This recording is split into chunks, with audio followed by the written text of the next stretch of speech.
Good afternoon, everyone. Good afternoon. My name is Josef Sorett. I have the fortune of directing the Center of African American Religion, Sexual Politics, and Social Justice, and we're excited to sponsor this public conversation, this public town hall, Racial Justice, Religious Freedom, Renewed Visions, Black Churches, Sexual Politics, and American Public Life. I wanted to take just a quick second to tell you a little bit about the center, thank some folks who've helped make this day possible. Invite our host pastor to say a word before turning it over to our moderator, who will introduce the panel and invite us all to conversation. So the Center on African American Religion, Sexual Politics, and Social Justice is a new endeavor at Columbia University, working at the intersections of research, education, and public engagement, at the intersection of religion, race, and sexuality in American culture. In particular, working in partnership with Black communities, Black churches, and the communities they serve. So we're excited to host this, our first public forum outside of New York City. It's a part of a work that is ongoing where we are engaging local leaders, activists, scholars, in different communities to think through ways to advance new conversations. There are a lot of popular conversations around religion, race, and sexuality, and they're not always the most helpful. And so we're trying to think through, in partnership with folks like assembled here today, how to have different kinds of conversations in this regard, more generative, productive, and open conversations. So it is in many ways an extension of work that has taken place over the last 5 years by bringing together scholars, religious leaders, and activists into the room. And so CARS, which we refer to the center as, is hoping to extend those kinds of conversations, partnering universities with communities to produce new discourse, new knowledge, and open up new spaces in our communities. Moving forward, I want to very quickly thank a couple of institutions and individuals who've made today and our work possible.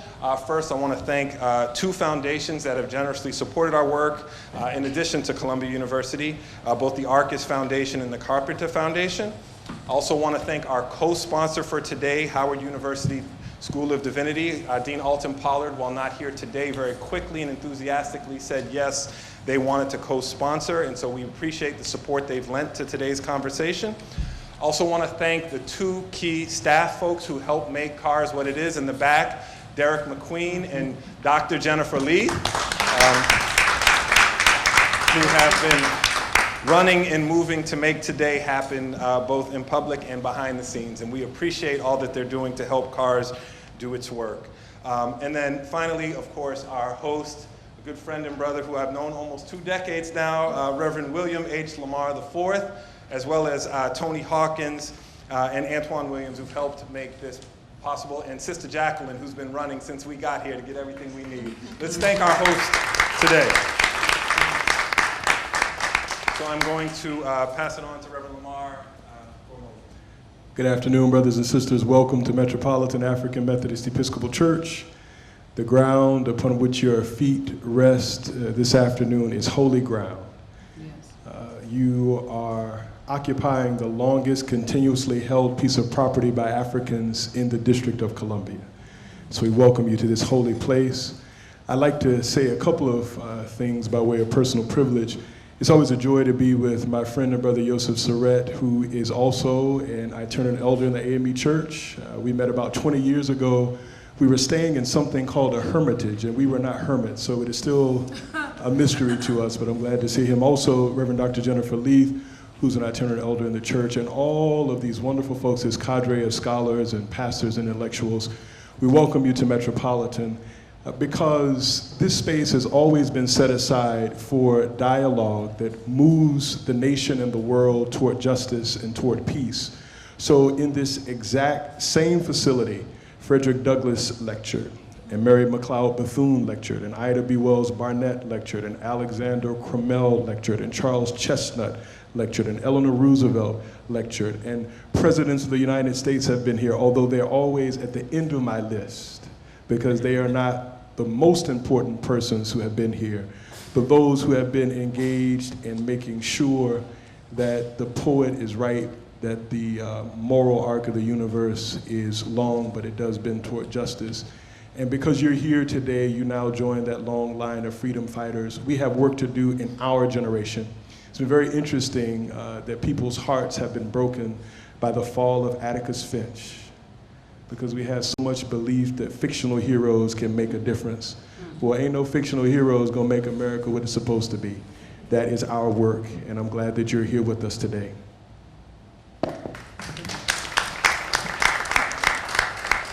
So very quickly, 2 logistical matters. First, this event is being live streamed, and you can find it on the center's website, CARS.Columbia.edu. It will be live streamed and then added to our YouTube channel over after the event ends. Also, finally, if you're interested in tweeting, as we're in conversation both in person and on the web, the hashtag for today's conversation is CARS Town Hall, CARSS Town Hall, all one word.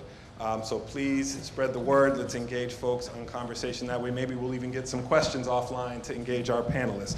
So finally, our call to conversation. I want to thank each of these panelists for agreeing to join us today. I extended a very simple invite to them, and it went as follows. In recent months, we've witnessed the dismantling of civil rights legislation, the appeal to religious freedom as a means of exclusion, in many ways that harken back to the 1960s, and the passage of marriage equality. All of these developments have taken place across the backdrop of the persistent protests of a Black Lives Matter movement, which links police brutality, the slayings in Charleston, and the recent burning of Black churches.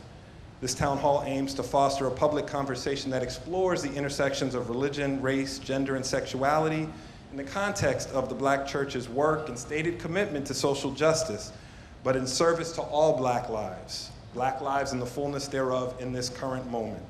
We're not interested in staging a soundbite debate, but in inviting more nuanced dialogue, and we have a great group of folks to help us do that today. Let me just introduce our moderator briefly.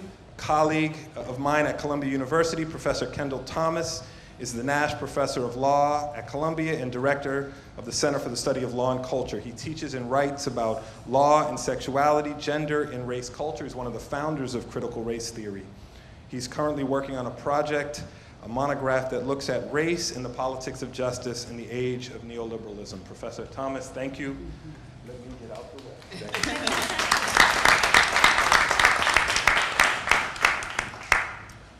Good afternoon, everyone. Thank you all so much for coming out this afternoon. It is a warm, if not infernally hot, Saturday afternoon. You could all be other places, but you are here. And your presence here is a testimony, I believe, to the important work that my colleague, Josef Sorett, is doing at the center, the still new center that he has established at Columbia University. He has distinguished himself in the center as a thought leader across so many different communities about issues that are at the intersection of religion and race, and has convened a number of important dialogues already, which, to my way of thinking, are in the high tradition of engaged scholarship and a commitment to use the resources of a great university such as Columbia for promoting civic dialogue about pressing and important public issues.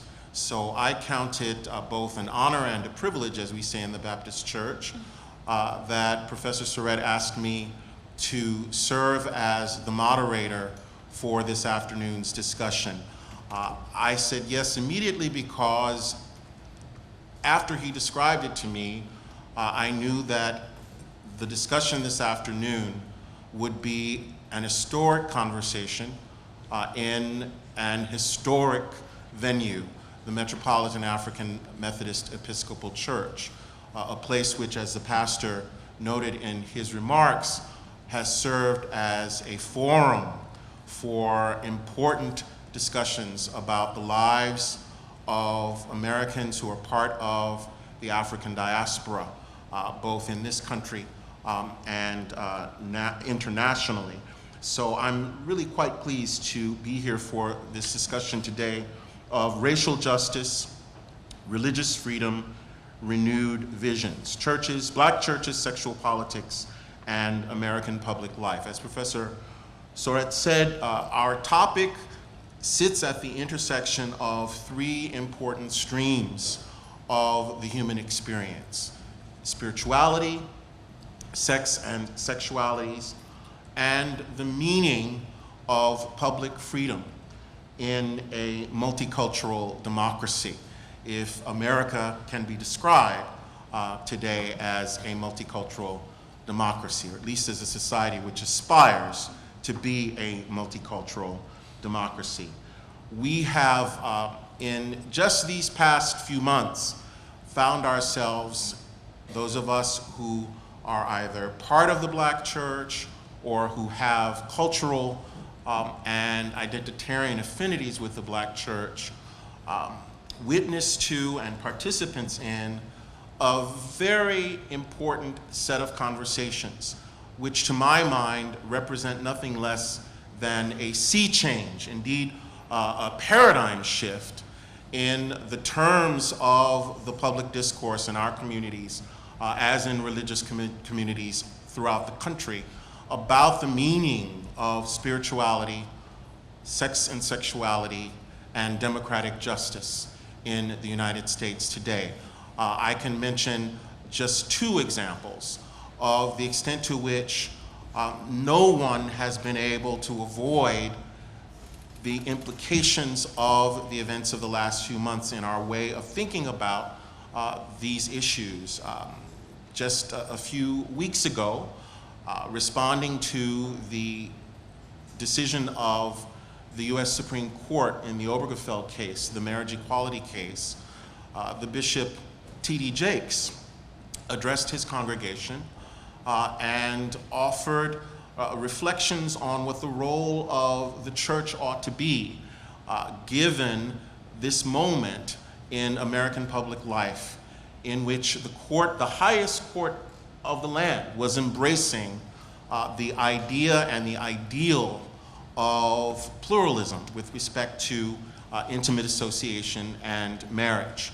And he drew a contrast between the pluralism of American public life and the church in terms that had to recognize the claims, even on the church, of the idea of pluralism as a fact of our democratic multicultural society. A second example, the remarks which went viral by the Reverend Dewey Smith of the Greater Travelers Rest Baptist Church, in which he spoke about the hypocrisy of a Black church, which was more than happy to make use of the gifts and the talents of its gay, lesbian, bisexual, transgender, and same gender-loving members, while at the same time shooting them with Bible bullets and clobbering them over the head with a political theology that dehumanized and diminished and degraded them. So the entrance into the national public religious discourse of the subject of sexuality through ideas such as pluralism and a critique of the institutional and indeed theological hypocrisy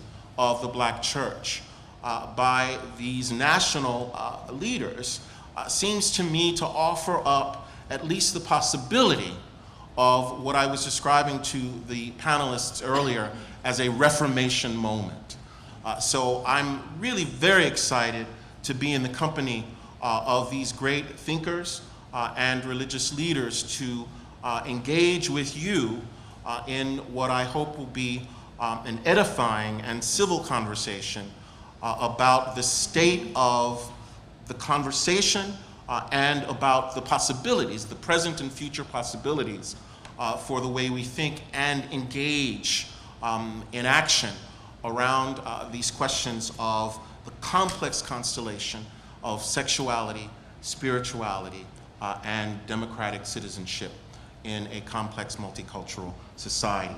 So our format will be as follows. We'll have 5 minutes or so of remarks by each of the panelists, a follow-up question if time allows from me, and then we will open up the dialogue with you. because we certainly want to hear from you. More extensive bios can be found in the program, which I hope all of you had an opportunity to pick up as you came into the room. So I'm going to just briefly introduce our panelists along with their affiliations in the order in which they will be offering their remarks and reflections. We will hear first from Michele L. Jawando, who is the Vice President for Legal Progress at American Progress. We will then hear from the Reverend Delman Coates, PhD, who is the Senior Pastor of the Mount Ennon Baptist Church in Clinton, Maryland, and the founder and president of the Black Church Center for Justice and Equality. Our next speaker will be Janisha R. Gabriel, who is the technology and design organizer with the Black Lives Matter organization, the founder of the Speak My Name project, and the founder and owner of Hockey Creatives, a design firm. After Ms. Gabriel, we'll hear from the Reverend Dr. Denis W. Wiley, who is pastor of the Covenant Baptist United Church of Christ here in Washington, D.C. And then from the Reverend William H. Lamar IV, who is the newly appointed pastor of Metropolitan African Methodist Episcopal Church in Washington, the District of Columbia. Finally, we will hear from the Bishop Yvette Flunder, who is the founder and senior pastor of the City of Refuge United Church of Christ in Oakland, California, and the presiding bishop of the Fellowship of Affirming Ministries.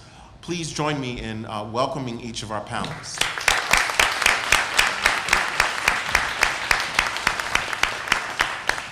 Good afternoon. Oh, sorry, Take it Kendall. away. No.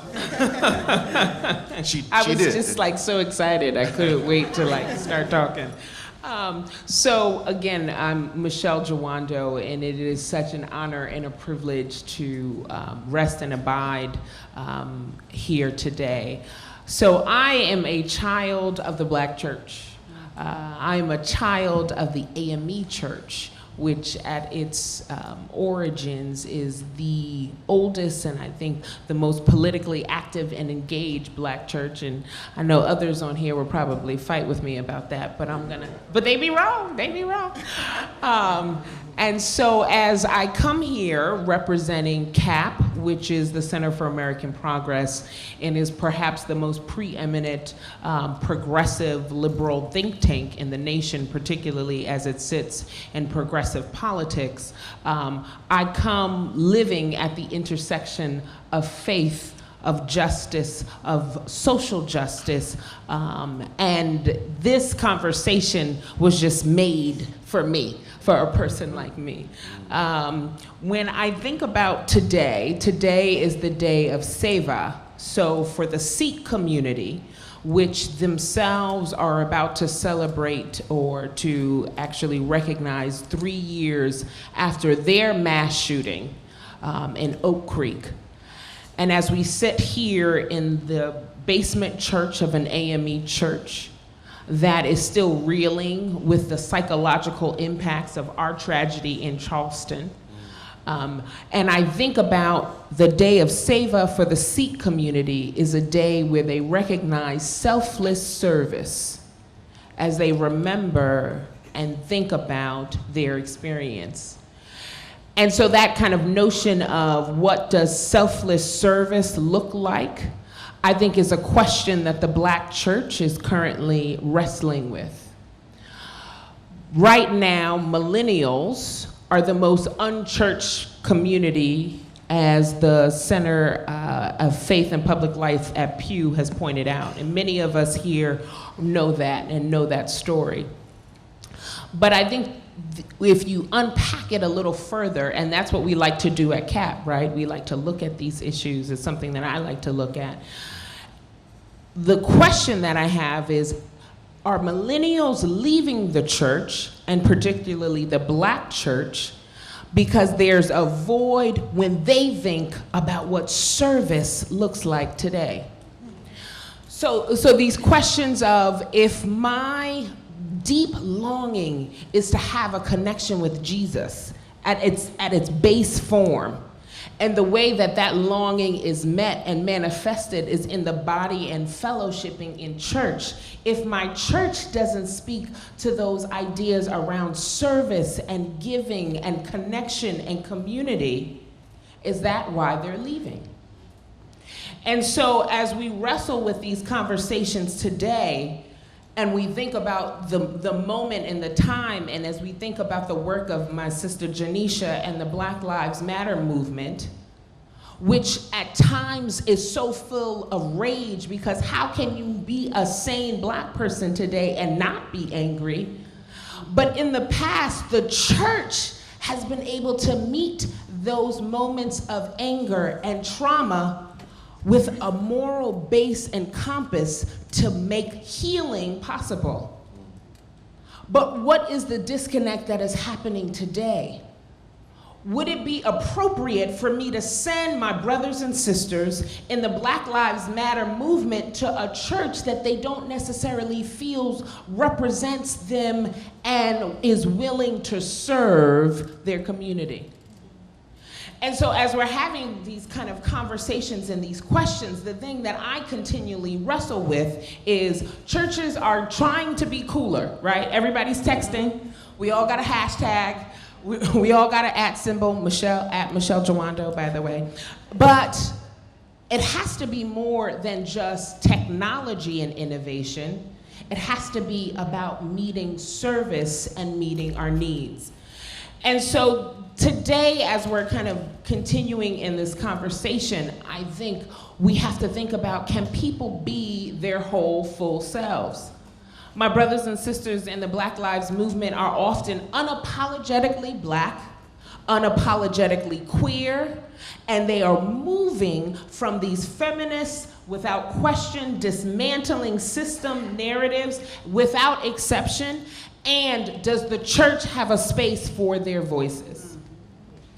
And so my hope and my belief, and again, I'm going back to the beginning, I was raised in the Black church. I'm a child of an AME minister. I'm a mom who's raising warrior women with an amazing husband, and so I have to live in a place where I believe it's possible to meet those needs. But there's a lot of work that we have to do. Thank you so much.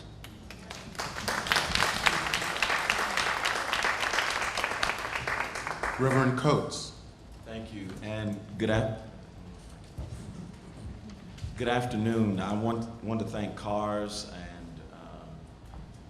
for including me in today's conversation. I'm really honored to be on today's panel with so many friends and colleagues, and look forward to today's conversation. As Professor Thomas mentioned, it goes without saying that we are at a very critical juncture and intersection in American social and political life. Just almost daily, we receive constant reminders of the assault on the humanity of Black life and the ways in which the humanity of Black life is questioned, challenged, attacked, and tragically, in too many instances, extinguished from the public square. We're being reminded of this on almost a daily basis. And while this is not new, what is adding to the collective trauma that we experience today is the way in which media, and in particular social media, are able to deliver to us news of yet another assault or lynching of a Black life. And it heightens the psychological trauma and the injury to our collective psyche and group consciousness when we are constantly having delivered to our cell phones information of another threat and attack. And everywhere we turn, there are these constant reminders. I'm flying here this afternoon, having been at the Ebenezer Baptist Church in Atlanta for a meeting with clergy leaders on addressing mass incarceration. And as the group arrived to the church early Thursday morning, the church was surrounded with Confederate flags that had been placed around the church. And it really caused a great deal of psychological distress for our group, and really threw off, I would say, certainly the programming for that two-day event. And so, like many of you, I spent a lot of my time thinking about what do we need to do, which is why this conversation is so critical and important. I want to offer a few things, and then I'm incredibly anxious to hear from my colleagues and certainly to hear from the audience. The first thing that I think is really important, and one of the things that I've really focused on in recent years, is I've attempted to establish the Black Church Center for Justice and Equality, is I really think it's important that we reclaim progressive Black religion in this country. The depoliticization and de-radicalization of Black religion in America is not accidental or incidental, it's very intentional in our country. In the early 80s, some of you may remember, perhaps others not, the way in which Ronald Reagan talked about the need for liberation theology not to trickle down to the masses, right? And so this sort of depoliticization of Black religion and the Black church is not accidental. It certainly doesn't begin with Reagan, but that's just an example of the way in which this sort of apolitical, depoliticized aspect of what many people call the Black church. And I want to add this caveat. For me, there's a difference between the Black church and a church of Blacks. I think it's helpful. I think it's helpful that in our titling here, Josef, that we talk about Black churches. But when we talk about the Black church, I think it's important for us to reclaim what this means. The Black church is a historiographic construction that's used for heuristic purposes to refer to that strand of African American Christianity that's been on the side of the fight for freedom, justice, and equality. Right. And so a congregation of Blacks may or may not be committed to the Black church tradition of social justice. Mm-hmm. And we need to reclaim that tradition. So it's no accident that these things are happening today. It's no accident that when there's this attack on Black life, where most Black leaders are absent, where you don't see Black leaders commenting in their preachments or in their work about what's happening today. And so part of a growing trend in American religion, this is a part of a growing trend in American religion that in my mind kind of begins in the mid-20th century when American progressives gave up on religion as a useful tool for progress. And there's a lot of background around that about the way in which American progressives sort of got tired of fighting the cultural wars and evolution. And American progressives gave up on religion as a useful tool for progress. But this has had very negative consequences on America, and in particular on African American religion in this country. And so we need to do a lot of work in my mind to reclaim progressive Black religion in this country. And so to that end, I think it's critically important that we really commit ourselves to developing an alternative narrative, picture, or portrait of Black churches so as to foreground the Black church. Dr. John Powell of the Haas Institute at UC Berkeley spoke with us this week in Atlanta, and he talked about something that I really found very poignant. He talked about the way in which the conscious mind is not the most important part of the brain, but that the most important part of the brain is the subconscious mind, and that the subconscious mind responds to narrative. And that really that sort of stood out for me, that the subconscious mind is the most important part of the brain, and that the subconscious mind responds to narrative. Which, as gospel preachers, that was good news for me because that's what the gospel is about. When Jesus dies, these early groups of followers tell a different narrative about where Jesus is in light of their own trauma. And they say, he's not dead, he's alive. And while historical critics expend a lot of energy attempting to dispute that claim, the question is not whether he's actually dead, but it's about the story that these early Christians tell, that there is vindication on the other side of violation.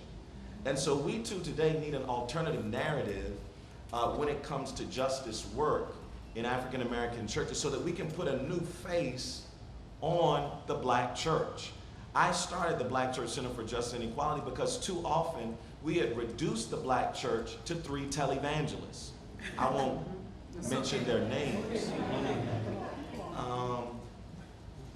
But we've got to put a new face on the black church so that when millennials think about the black church, they don't think about these 3 televangelists. It's how we passed marriage equality in Maryland a few years ago by presenting a new narrative when the right was telling a lie that there is this fundamental wedge between blacks and gays.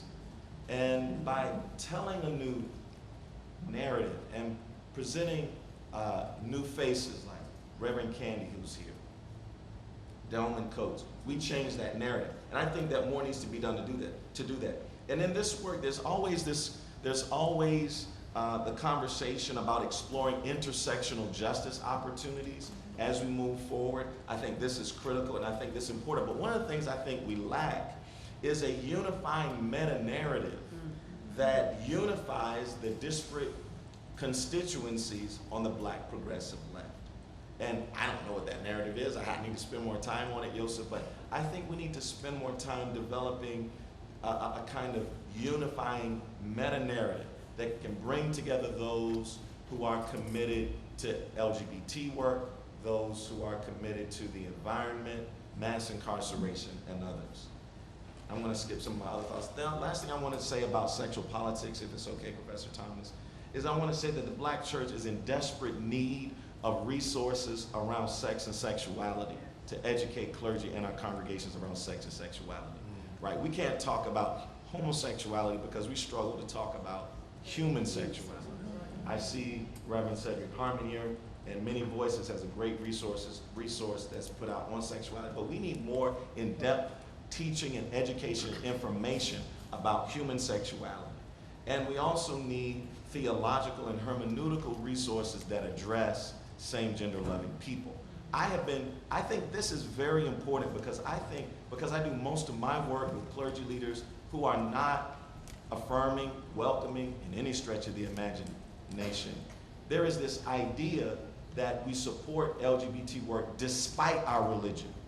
The premise is the Bible condemns gays and lesbians, LGBT folks, and so you support LGBT folks despite your religion. Well, no, I support LGBT folks because of my religion. And I think more work needs to be done. I think more work needs to be done to dispel the underlying theological premise that the Bible condemns same-gender loving people.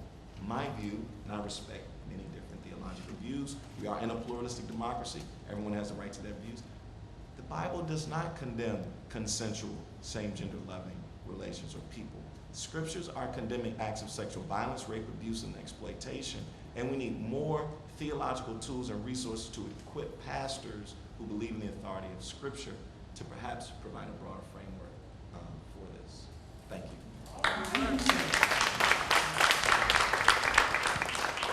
Janisha, Gabriel. Hello. How is everyone? Fine. Good. So I have to start off by thanking you for being here and stating that as a young queer black woman who is also a Christian professing faith in Christ, these moments are sort of unimaginable. I can remember being in high school, being in my Baptist church that I grew up in, being closeted and feeling repressed by everything around me, and I certainly could never imagine that in my mid-30s at some point I would be speaking with a group of people who are here to grapple and to learn and to try and determine what it means for all Black lives to matter. So I thank you all for being here. I want to say also too on behalf of the Black Lives Matter organization that we are very honored to be represented and to be included in these conversations, even though three Black queer women who founded the movement have been instrumental and obviously all over television. There are many spaces where they are not welcome.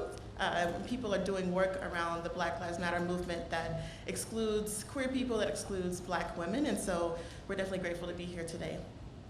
So I think in this political moment, we are at a very tense place.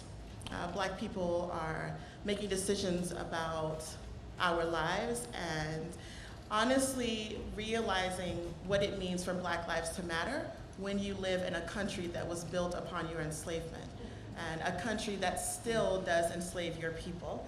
I heard mass incarceration mentioned multiple times. I'm sure that everyone knows that the 13th Amendment still allows slavery, right, if you're incarcerated. So we still live in a country where Black bodies fuel the economy, and we live in a world ultimately where Black bodies fuel our worldwide economy. We know that resources shipped from our continent in Africa are what fuels the cheap labor that comes in China. So determining what it means for Black lives to matter cannot just be a sentiment. We can't say that I feel like Black lives matter or that, you know, I love this person next to me. The call really requires us to move forward in action. We need to have these moments where we come together and talk about our emotions and ultimately the Black psyche and how that impacts our work. But the call is to engage in justice, whatever that means, by any means necessary. So it's a requirement. Saying that Black Lives Matter requires that you step forward and do things not only in your life, but in the lives of others that are around you. And so this is a critical place for the church and a place where the Black church must grapple. Because ultimately we have to ask ourselves, is the Black church useful to Black life or is it not? I went to the Movement for Black Lives convening in Cleveland that happened a week ago, and I sat, oh, were you there too? I sat in a panel on the Black church and the call for Black people to shoot back, because you know that after the Charleston massacre occurred, there was a hashtag on Twitter, "We will shoot back." So many Black people were talking about the need for us to arm ourselves, to arm our churches, and to be willing to engage in self-defense. But someone stated in the panel that the theology of the church is contrary to Black life because it affirms empire rather than Black people. And I was so taken aback and almost offended, but then at the same time I couldn't be offended. So I think in this moment the church needs to grapple and ask itself about its principles. Are we affirming principles that affirm all Black life? Or do we affirm principles that look more like the white supremacist capitalist system that we live in? And the Black church has a very long history, and we know that many churches are in bed with politicians and are willing to make decisions that do not reflect Black life. One thing that was mentioned were millennials. I'm not quite a millennial, a little bit older than that. But millennials are very sensitive to the notion of respectability politics, right? So there is often a policing of presentation, a policing of aesthetic, of association. And as people of faith, I understand that you may view someone's presentation or their endeavors or their associations as being contrary to Christ. But if we believe in Christ, then that's okay, because Christ welcomes those persons, right? But there's also obviously a lot of talk around sexuality and gender identity. And this is definitely a place where the church must step forward if it's going to be effective in the Black Lives Matter movement or this movement for justice, or be a welcoming place for millennials to come and grapple with their faith. So silence, I think, is complicity in violence. When someone Black and gay, Black and transgender is killed, is murdered, excluded from the church, whether they're homeless, they're starving. If the Black church is not making a stand for their lives, then you are honestly complicit in empire. Right. So just this past week, we lost,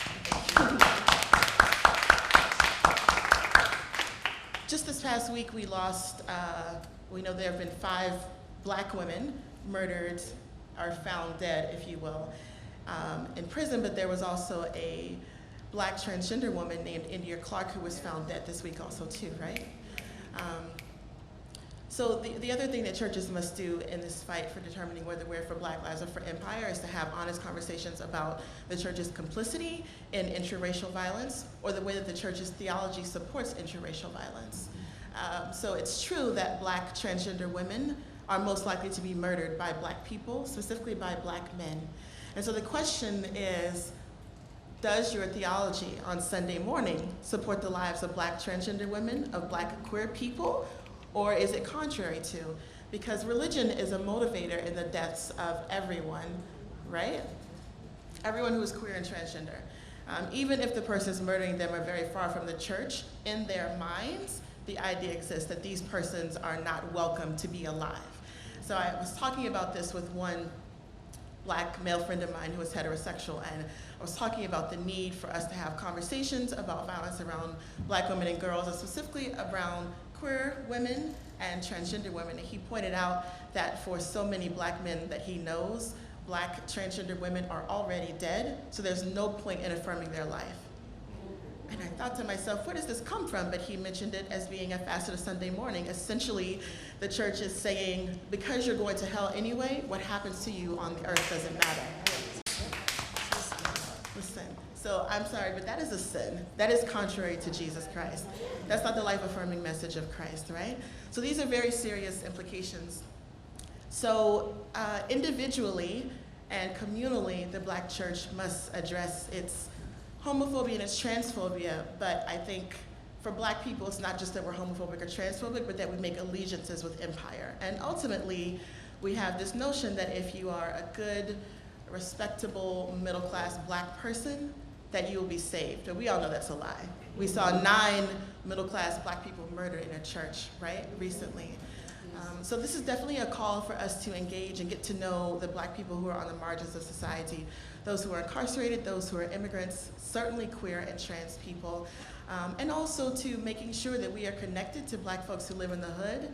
I mean, I myself am from the hood, so I have no problem with that, but you may be a little bit worried. You may not like the music, you may not like that these pants are sagging, but ultimately, none of that has any implications on whether or not you get to live as a Black person. Any of us can be murdered. So, thank you. So it's truthful.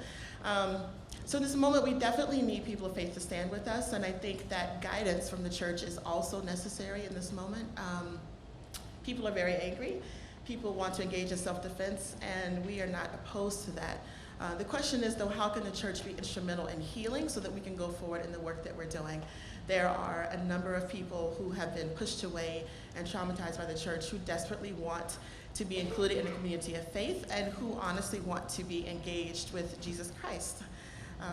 But is the church affirming of that or opposing to that? And if you are in opposition, that's going to thwart this movement. And I think if the church does not step up in this moment, then the Black Lives Matter movement and the larger movement for Black lives will progress without any sort of faith center. And we cannot allow that to happen. Thank you.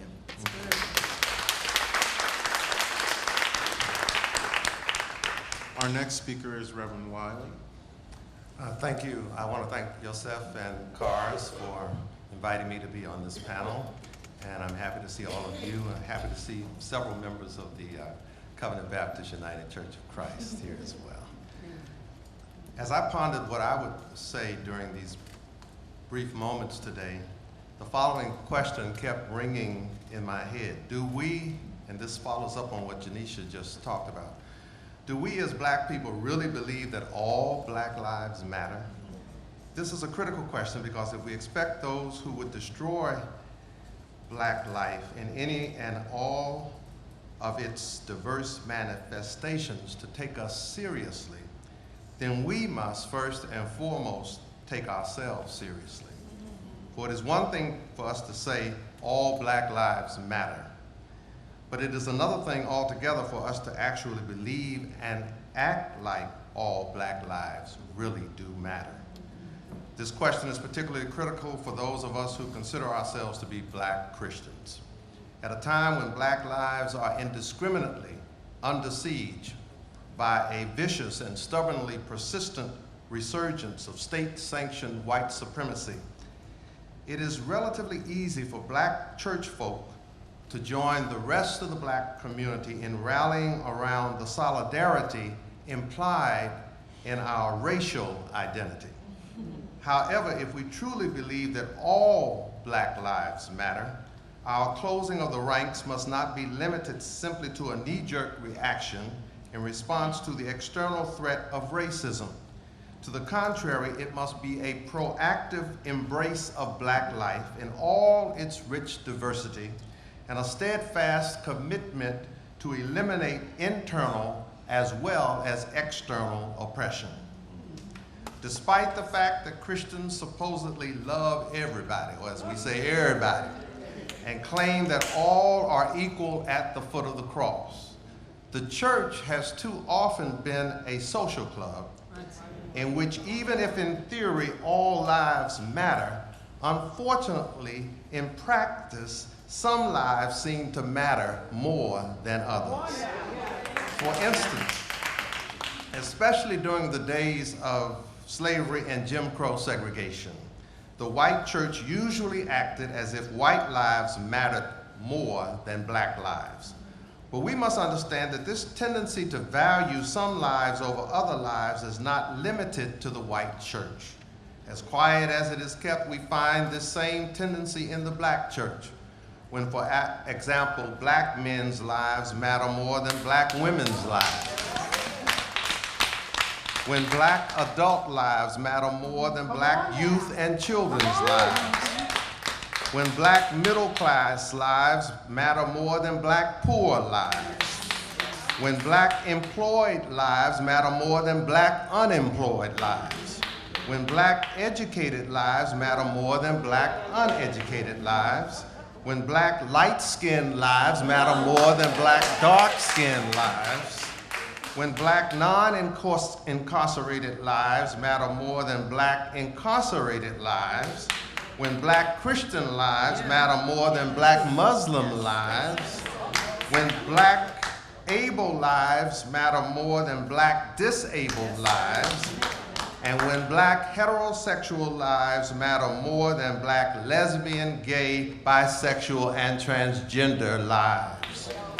My wife, the Reverend Dr. Christine Wiley, and I pastor a church in this city's 8th ward, a ward that has the highest percentage of black residents, as well as the highest rate of poverty, crime, and unemployment in the nation's capital. According to LaRuby May, the recently elected Ward 8 DC Council member who held a community meeting at our church last Monday evening, of the 80 homicides reported in the District of Columbia so far this year, 30 of them were committed in our ward, including 7 killings in the past month.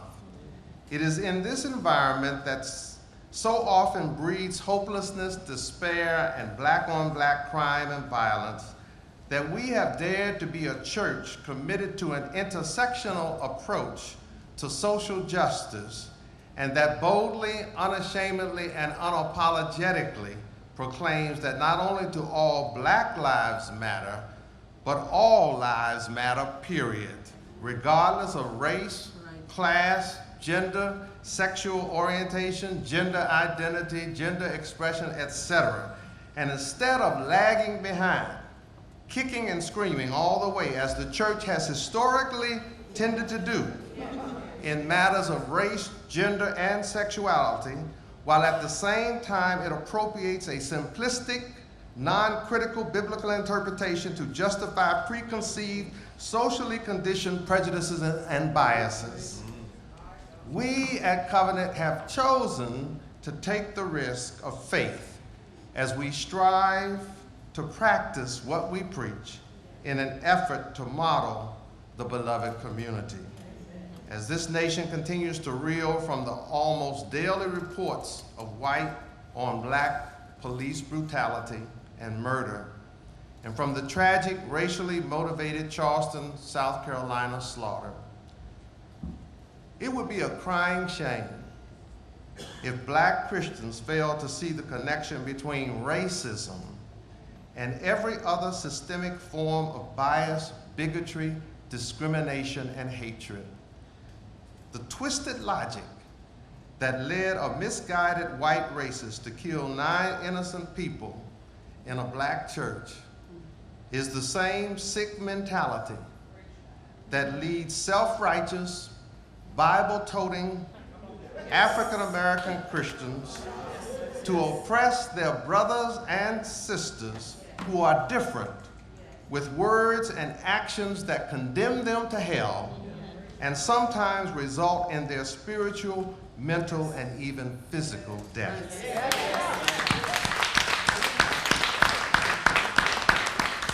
If we really do believe that all black lives matter, then we must connect the dots of injustice, remembering, as Dr. Martin Luther King Jr. would say, that we are all tied together in a mutual garment of destiny, that none of us are free until all of us are free, and that injustice anywhere is a threat to justice everywhere. Thank you.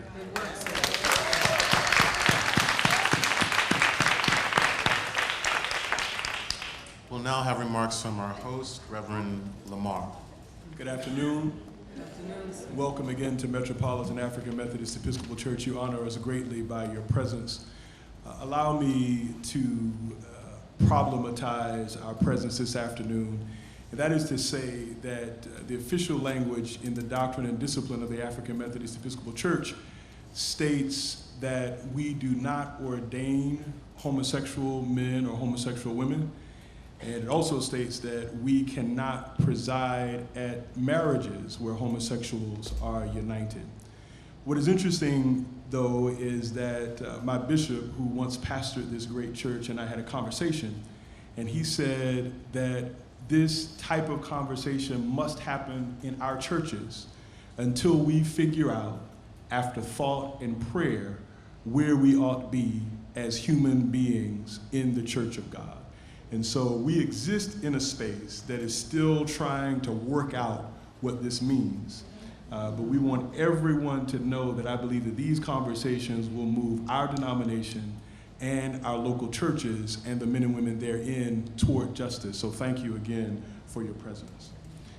There must be something to the fact that as I prepared these brief words, a melody welled up inside of me. It is a song with which we are all familiar. This track was released in 1974, the year of my birth, so I have no recollection of its rapid ascent to #1 on the charts in real time. It won the Grammy in 1974 for Best R&B Instrumental Performance, and it is impossible for your body to remain in neutral when this music hits you. In the words of George Clinton, prepare to put a glide in your stride and a dip in your hip. In the words of Big Boy from Outkast, prepare for an eargasm. Listen to this. Gotta skip the advertiser first. 4, 3, 2, 1. All right, here we go.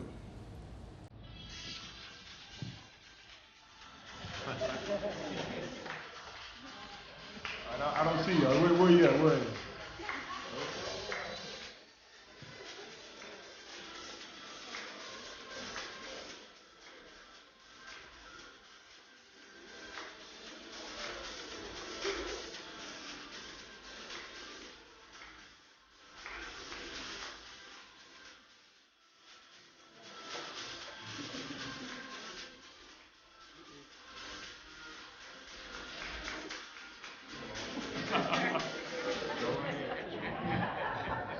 That song, brothers and sisters, is called The Sound of Philadelphia. Yes, sir. It was recorded by MFSB, or Mother, Father, Sister, and Brother. It features celestial vocals by the 3 Degrees.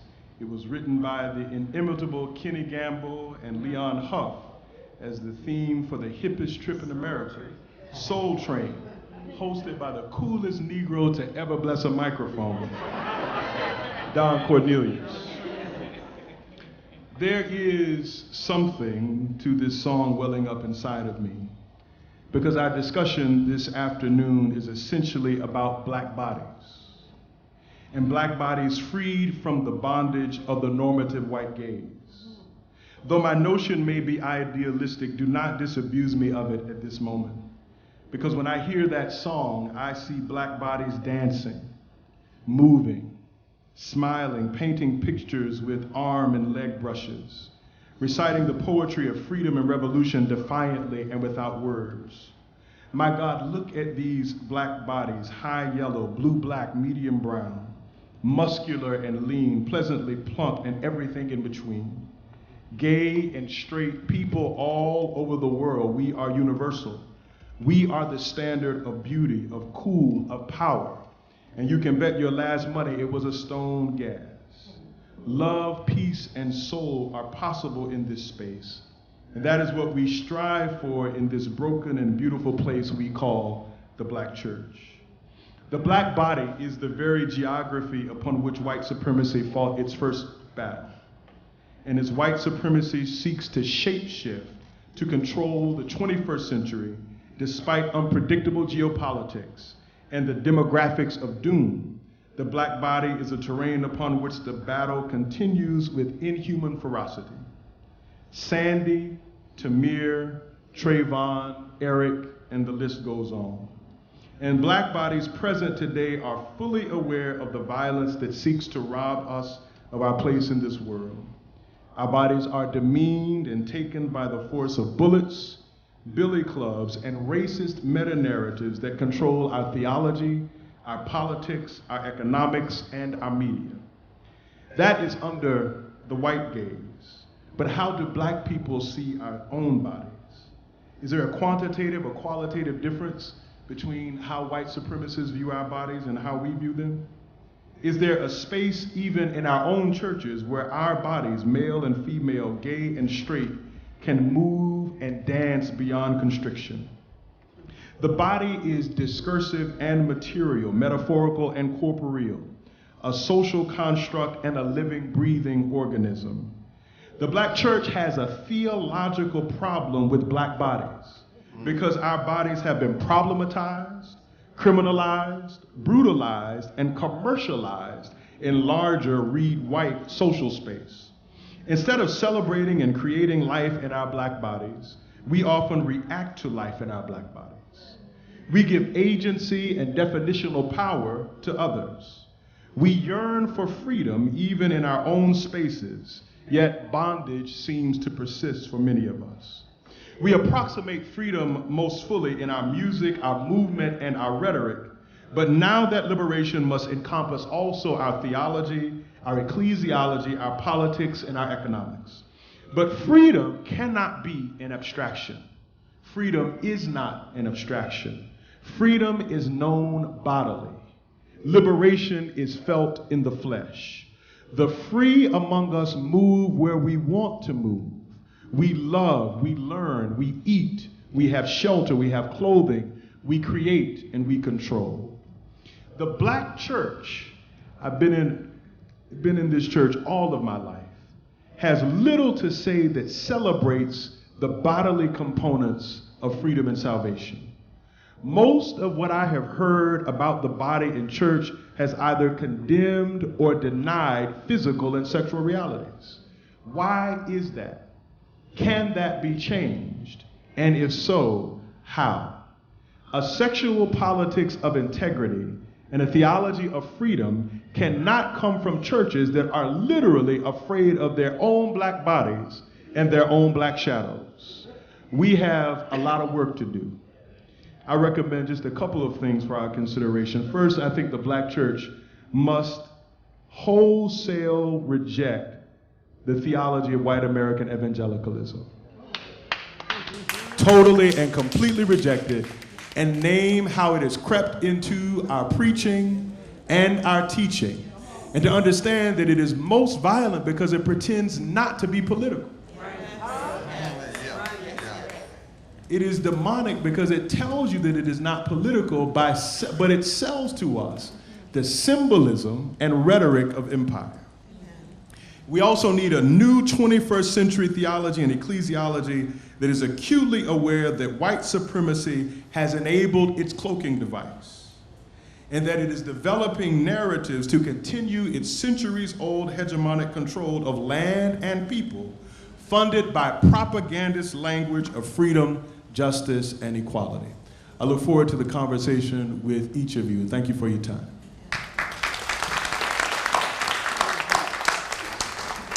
Our final panelist is Bishop Yvette Flunder. All right. I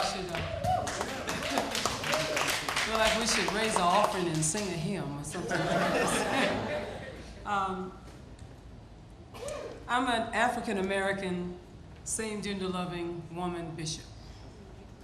And the combination of that, number of things, makes me problematic in most of the settings that I am in. but not in this one, I pray. It's good to be here, and I'm very grateful for the opportunity to address some of the things that have been on my heart and mind for quite some time. Grateful to my colleagues that are on this panel, grateful to Josef and to all of those of you who have worked to make this day possible. I'm from the womb of the African American Pentecostal Church, and for 30 years I have participated in the womb of the Black church that I call Black gospel music. And our music is a direct reflection, by the way, of our theology and our worldview and our God view, if you follow us as African Americans. Spirituals focused on an eschatology of equality. Songs like Soon I Will Be Done with the Troubles of the World, I Got Shoes, You Got Shoes, When I Get to Heaven, I'm gonna put on my shoes. We talked about walking around heaven all day, sitting down and resting, and getting ours, because we weren't getting it in this life. And then in the 30s to the 50s, we started the songs that I call the God's Gonna Get You for What You've Done songs. It had to do with civil rights. There's songs like, if you dig a ditch, you better dig two, because the next ditch you dig will be for you. Those were the songs that said, sweep around your own front door before you try to sweep around mine. Keep an eye on your close friend. Then as time went along, the folks started talking about theology and they started talking about technology. We got songs like Jesus is my airplane. He holds the world in his hand. He glides over it all, but he don't never fall. Jesus is my airplane. And our songs have changed as our theology has shifted, our economic status improved, and the wall between what is church music and what is not church music became less solid, more opaque, and even more transparent. But what is consistently true, what we sing in the African American church, for those of you that don't know us well, we sing with rhythm, we sing with cadence, we sing with sensuality and incredible passion.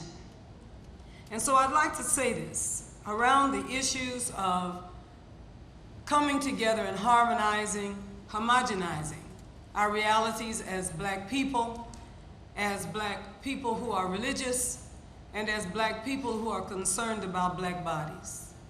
Sensuality and sexuality permeates the African American worship experience. It is present again in our spontaneity, in our rhythm, in our cadence, in our dance, and in our music, and in the call and response, and in the cathartic climaxes that happen over and over again in our worship. Where those realities are absent, we have abdicated African American worship. And we have adopted a completely different way to be. This connection to sensuality and sexuality and spirituality is an African and often a Native American root. It exists, but it is not accepted and celebrated in some of the churches we have become like and are trying to emulate. And we experience it often in our souls. And we are out of place in some of our environments. I've done this, I've been in places where I could feel a big amen and a big thank God and a clapping on the 2 and a 4. And the people around me were not feeling that. And I felt like I needed to run out in the lobby and let go and then come back. Anybody understand what I'm saying? I have experienced statements being made during performances where people were singing what I call Jesus as my boyfriend songs. You know the songs. They sound like love songs. And the singer becomes romanticized while the singer is singing about Jesus. And I have experienced numerous love songs to Jesus that were written predominantly by gay men that allow men to sing an incredibly amorous song to a man and get away with it in church. Watch out. It's true. And so this dislocation of our ability to harmonize and celebrate our sexuality and our spirituality together that we have learned in the white and evangelical church model has resulted in what I call sexual subcultures of all kinds that are fueled by our sensuality. We are told to deny or at least diminish our sexuality and then forbidden to act on it, but we act it out in our sensuality in worship. A principal sexual subculture in the African American church is the same-sex or same-sex homoerotic culture, which some say is overrepresented in gospel music. But I must say, I don't hardly know a really good gospel music song that wasn't written by a gay person. That's a part of our reality, and I think that it should be examined. Why is it true that this incredible gifting and prophetic ability seems to rest among people for whom sensuality and sexuality is so much a part of their or our lives and experiences? I could be all day talking about it. I teach about it a lot, but the resulting psychosis caused by this dislocation manifests in major contributors to gospel music openly denying or hiding their sexual orientation.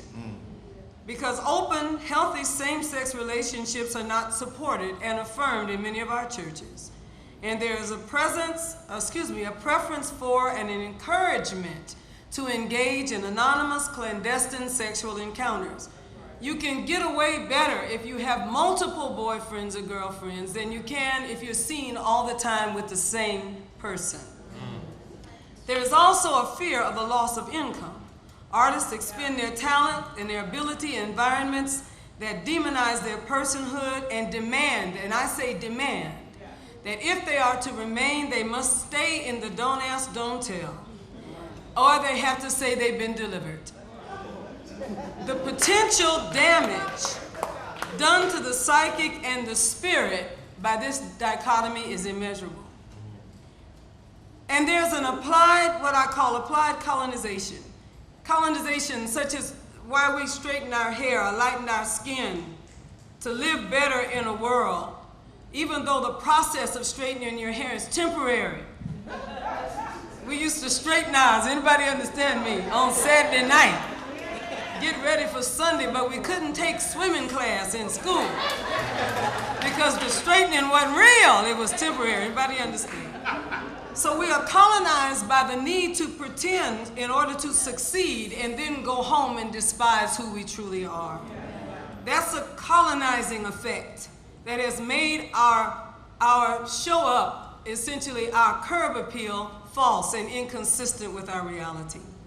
So what am I saying basically to the church, to the African American church, both here and those who will hear us today?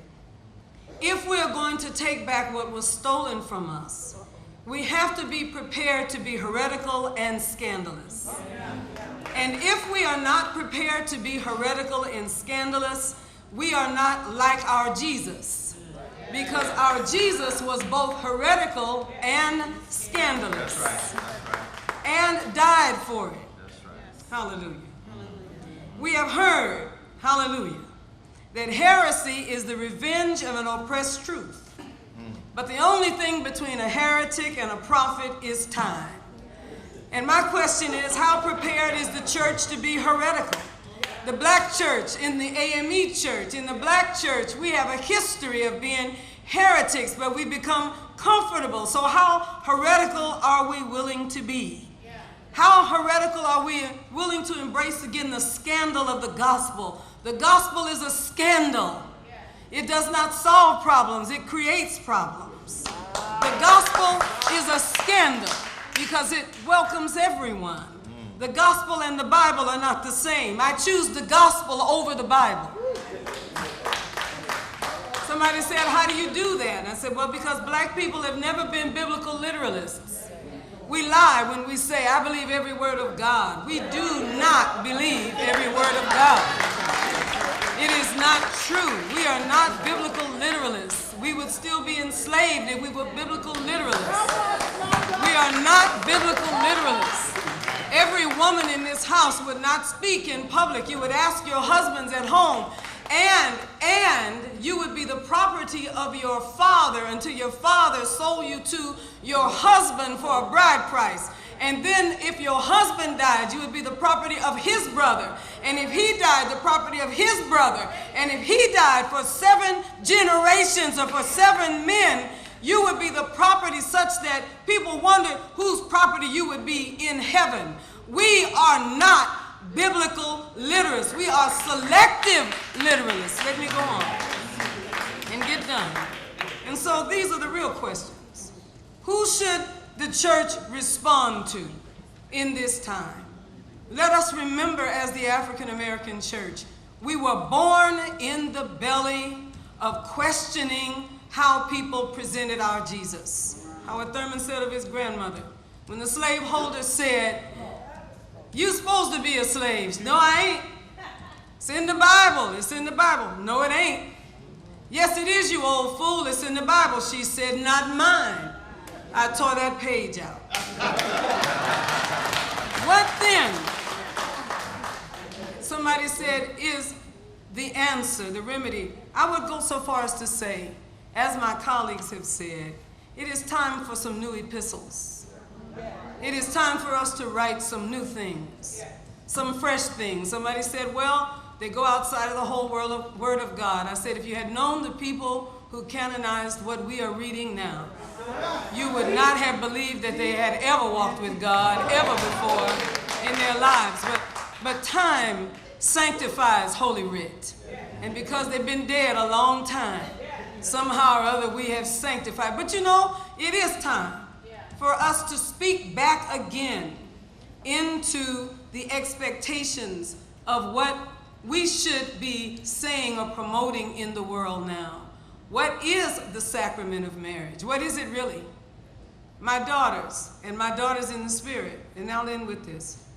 What is our expectation for sexually active young women, straight and gay, who do not see their greatest achievement to stand in the shadow of a man, who do what my girls call the Oprah,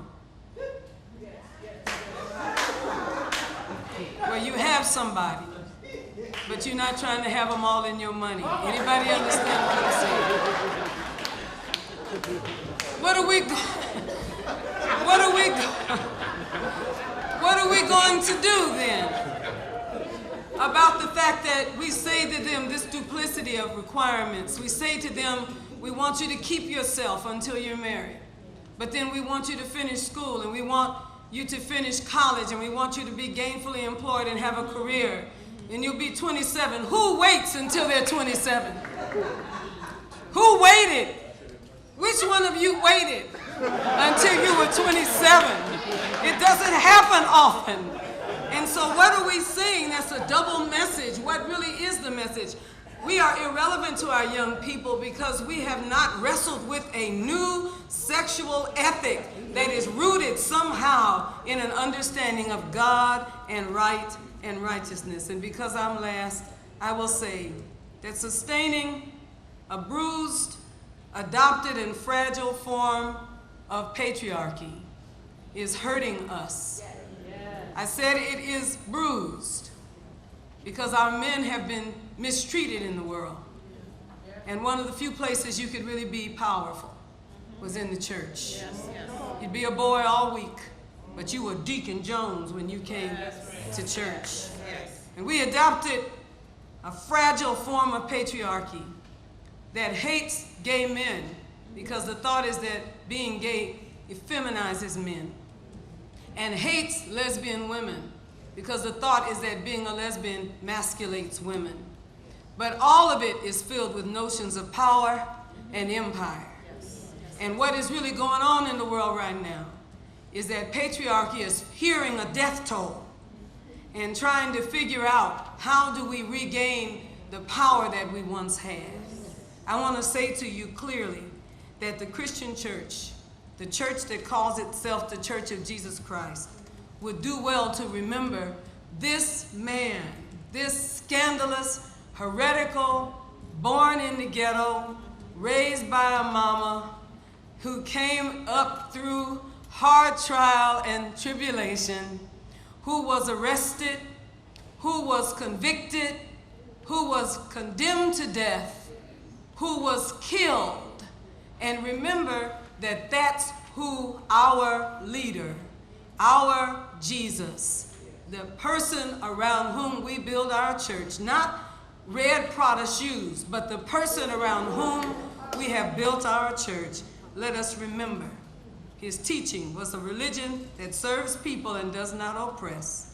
He taught by example, he healed, and he taught that love trumps law. I want to go on and say the gospel trumps the Bible. In Jesus' name. Amen.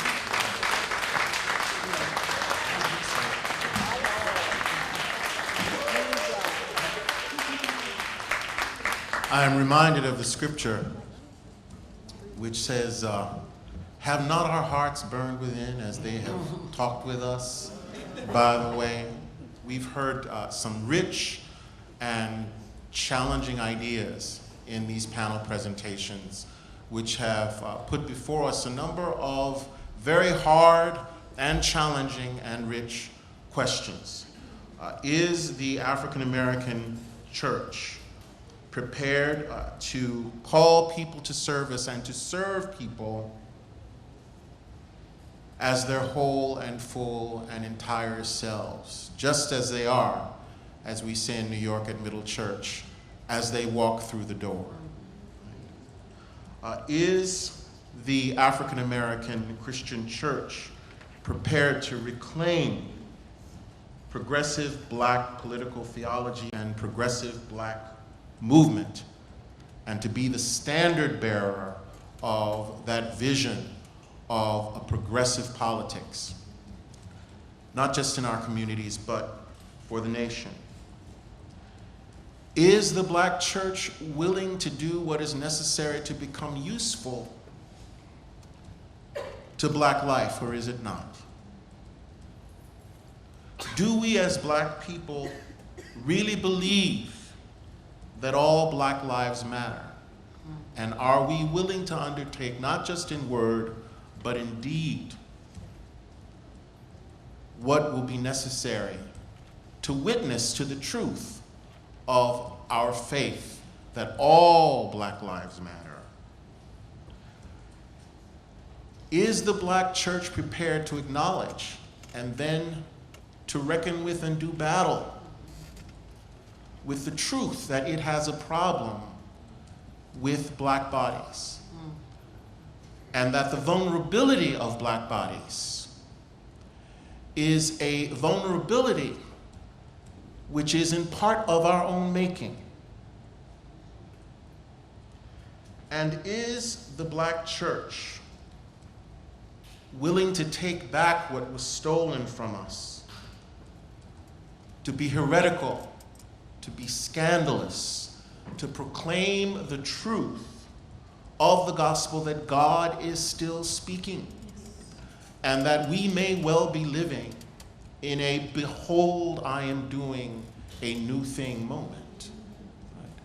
These, as I've said, are rich, hard, and challenging questions, but it seems to me they are questions with which we must reckon if we are ever going to be able to come to terms with the stumbling block and indeed the alibi of our demonization and dehumanization of sexuality generally, of sex, of gender, of sexual difference, of difference as such.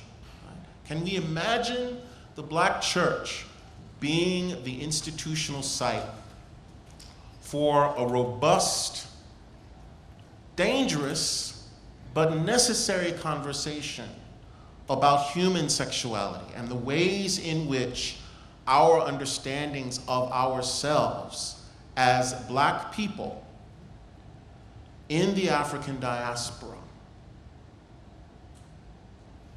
is an understanding which has internalized the phobic ideas of black sexuality that are central to the ideology and institutions of white supremacy.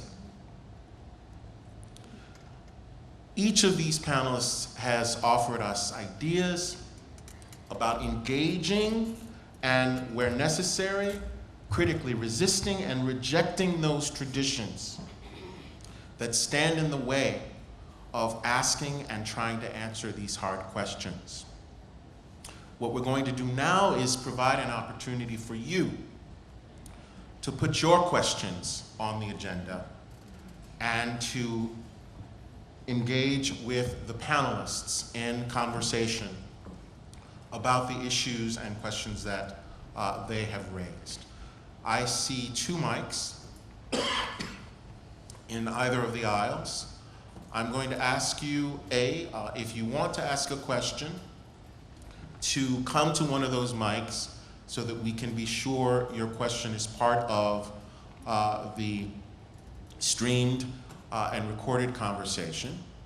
I'm going to ask you, secondly, to make sure that your intervention is a question and not a disquisition. And I'm going to ask you, finally, to indulge me if I assist you in putting your question, if, in fact, it does not sound in the interrogatory. So we have roughly a half hour. Please come quickly. I know there must be questions based on the response that we got from people in the audience. We'll hear first from Professor Joyce Ladner. Thank you very much. I want to know how can you get the big box churches, that's what I call them, I don't know, the mega churches, how can you get them and their membership, especially when they're teaching prosperity and not really dealing with the real needs of congregations, to begin to be more open-minded and accept LGBT members? I think we'll take the question and then responses. Is that okay? Anyone? So how do you get the mainline mega churches, the big box churches, whose emergence has really been an important feature of Black religious life in the last, 20, 25 years? And especially since they have so many members. Right, who have access to large numbers of African Americans, both as members and in terms of their reach through the digital media, to confront the challenge of some of these questions that you all have been saying the Black church must confront if it is to be faithful in any deep and real sense to the gospel of Christ. I'd like to encourage Reverend Coates, because he qualifies as a pastor of a mega church who's made this shift. It's an important question, and thank you for it. I think, first of all, it's important for us to keep in mind that the mega church is not new, right? And so if social scientists say a mega church is 2,000 plus members, this is not a new phenomenon when you study the history of Black religion in America, right? And so once again, when we talk about Black church, we are thinking about these big Black evangelical types. And I think it's important to tell a new story about Black mega churches. So for me, when I think about mega churches, Black mega churches, I don't think about the types that kind of come to the forefront of our mind. I'm thinking about Wyatt T. Walker and William Holmes Borders and, so many other folks in the Baptist and Pentecostal traditions in the early 20th century, male and female, who pastored 5,000, 6,000, 7,000 folks who were committed to charity, social outreach, and social justice. And I think we need to tell that story, that, I don't want to demonize certain, televangelists, but they're not, for me, definitive of what it means to be Black church today. And so when I think about mega church pastors, I think about, Yvette Flunder. I think about, Otis Moss III in Chicago. I think about, Raphael Warnock in Atlanta. I think about so many other types Dr. Denis and Christine Wiley, so many other types who are at the forefront of the fight for social justice. I think the work is being done. See, this is why I wanted to start the Black Church Center, because the issue is not that we don't have Black progressives in the church. We do. In the chasm and the void that we created in giving up on religion, we've not put them at the forefront of this fight. And so we need to see the Freddie Hayneses of the world, the Lance Watsons of the world, and many others who have been much more open in various ways to this issue. And for me, they're there. We just need to profile them more. And their congregations, Michele asked, is there a space for millennials in the Black church? I think what we're finding is that the reason we struggle with this is because we're reducing the church to the pastors. And we were successful in marriage equality because we learned that Black preachers can be like the economy, a lagging indicator. The reality is that the people in the pews get it. And whenever people in the pews are provided an opportunity to express how they feel about the notion of the state codifying discrimination on the part of the law, they say, you know what, I don't want my family member, my fellow church member, my coworker treated differently under the law. So yes, there's a space for millennials because the church is not reducible to or defined by these mostly guys in the pulpit. It's the pews where the power is, and so that's what I would say. And may I say briefly, I think, Dr. Ladner, that we have to take a critical step back to understand that those ministries that are prominent in our imaginations have been promoted by people who want us to see a vision of the Black church that is not about justice and that is disconnected from our historical moorings. This is not happening accidentally, that they put forth a few names with a theology that they have vetted who stick to their script. That this is all by design. Let me just say one other thing about that. I've written in other settings a piece on a redefinition of success as relates to pastoring a church. And while I also don't want to be unduly critical of our brothers and sisters who are successful in pastoring mega churches, I do think that ought not be the only model of what it means to be successful in Christian ministry. I often say that we may not have a mega church, but we have a mega ministry. And when my sister talked about service, and let me also be just quite frank with you,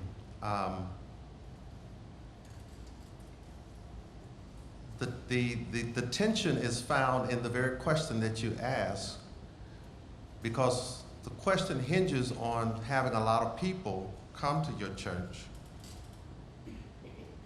And so, unfortunately, from what I have seen and witnessed, some of our ministers and some of our pastors are so intent on holding on to that membership, which you can understand. I mean, once you build a mega church, you want to be careful that you don't lose all the people you gained, and you certainly don't want to lose all the money that you were bringing in to be able to sustain that ministry. And I remember my wife and I were on a panel one time and were asked, well, how do we embrace this without there being any consequences? You better not go this way. Because our people in our church, and I'll be very frank with you, we've spent a long time preparing people and teaching people and educating people about what it means to be a truly open and welcoming and affirming church to all of God's children. And everybody was all right, even though we had some rumblings, but everybody for the most part was all right until we committed the unforgivable sin and that was to conduct a union ceremony. This was at least 2.5 years before marriage equality became legal in the District of Columbia. We conducted a union ceremony for a gay couple and a lesbian couple right in our sanctuary. And some folks said, well, now y'all have gone too far now. And one sister even came up to me following the service. I thought she was there. I was very happy to see her. I thought she was there to support. She was a spy. And she came up to me right after the ceremony, and she said, I'm through with this church. It would have been different maybe if you had done this ceremony in your office, but to desecrate the sanctuary, she said, I will not step foot back in this church. So there is a cost. There is a price to be paid. And I dare say that what we felt was that if indeed we are sincere and true about being a church that welcomes and includes everybody at every level of membership and leadership, how in the world could we say, you are fully welcome, oh, except this one thing, we will not consecrate your loving relationship with another person. So there's still, we've come a long way, but there's still, homophobia is still deep in the black church. Yes. Will you allow me just to say this briefly? I'm sorry, did I cut somebody off? Oh. That mega is determined, I think, by who we influence, not just by how many people we actually have in our. I think the Black Lives Matter movement is mega because of what it has become. So it's who we influence. I think that's very important. And finally, this political churches change with politics. When the politics change, then the preaching changes and the churches change. They're in one place today, they're in another place tomorrow. And I think it's important to be a part of the people who are change agents, because the rest will come along with time. It's the machine sometimes that promotes people and makes them look like they're really successful. PR has a lot to do with that. It's sort of like when a singer makes a lot of money and they can't sing. And you wonder how come they're doing so well. It has everything to do who's propping them up, and who's doing their design, and who's doing their clothing, and all of that, and making it seem like they can really sing. And then you go to the thing and you say, why are people buying these records? Because they really can't sing. I think that there's something to be said about the way in which mega is created, and the way in the money and the effort that's put into making greatness appear to be great, and then we catch on to it like designer water. It's just water, but it's because it looks like designer water, we'll buy it. I think there's something to be said about it. What is the sphere of influence? That is what determines, in my thinking, what is mega. So, just a thought. Thank you. I'm going to exercise the moderator's prerogative and move to 2 questions at once. So we started at this mic. Let's go to this mic. We'll come back to you, and then we'll see how we are proceeding. Please. Thank you. My name is Keisha McKenzie, and my background is Seventh-day Adventist. The Adventist Church has a strong background in religious liberty, and so I'd like to hear from the panel what narratives you've used that work to help move so-called apolitical churches or politically neutral churches into the discussion around religious discrimination or and religious freedom. So Dr. Coates had said that he supports LGBT people because of his faith. And a lot of LGBT hostile churches are saying that because of their faith, they are entitled to withhold the blessing of God or withhold service. What narratives have you used that actually work to move these kinds of churches? Great, thank you for that question. Yes, please. I'm Reverend Candy Holmes from Metropolitan Community Churches, where I'm program officer for people of African descent. And my question, I heard spoken several times around healing. And so my question to the panelists, by the way, thank you for all your remarks. Where and how and can we build, use, and share new tools for deep healing for Black churches, for LGBT folks in Black churches and other churches, and in Black political spaces? Because, and the reason for this question is because many of us, we are afraid of the altar call because it is seen as the place where we will be demonized. Thank you. Thank you. So I'm just going to jump on the religious liberty piece, because when I think about kind of my work, and as I was trying to figure out, do I do law school or do I go to seminary? And my mentor basically told me, why can't you use your law degree as a part of your ministry, right? So I have lived in the world of policy and law and justice and seeing those conflations. Really, we didn't see the distortion in the language around religious liberty until 5 conservative justices on the Supreme Court perverted our definition of religious liberty in the Hobby Lobby case. Now, the reason why I want to set that up as a backdrop is because it's really important to understand, one, we're talking about 5 conservative justices. We are also talking about the singular most important legislative accomplishment of this president, the Affordable Care Act. And this was an attempt to find from a well-funded network of both, I would say, conservative churches and lawyers who came together with this kind of idea for moving this case forward to the Supreme Court. They were ultimately successful, and quickly we saw legislators on Capitol Hill, where I spent a lot of my time, then embrace this language of religious liberty, which was, when it was passed, to protect our Muslim and Sikh and Quaker and other smaller religious minority communities, right? That was the original intent when we passed RFRA in '93, and pervert that language to then protect dominant religion, i.e. Christianity. Because it is important, even as we exist in this space, to recognize our communities who when we talked about religious liberty, it was not for Christians, because there's a privilege we have by saying even that we're Christian in this country, right? And so when we talked about religious liberty, and we've really seen this uptick since Hobby Lobby, and we are using the language of religious liberty to mask our discrimination, right?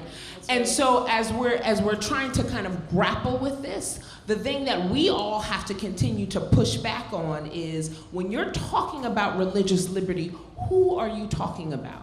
Are you really saying you want to use this to justify the baker that doesn't want to make the cake for the LGBT couples in Indiana, right? And that's really where we've seen, and as we continue to kind of push in the public sphere, you can't use language of discrimination masked in religious undertones. Right. And that's why lawyers and legislators and others and communities must continue to kind of push back on these policy conversations that are happening, because they are taking, again, the language of our church and using it to push discrimination.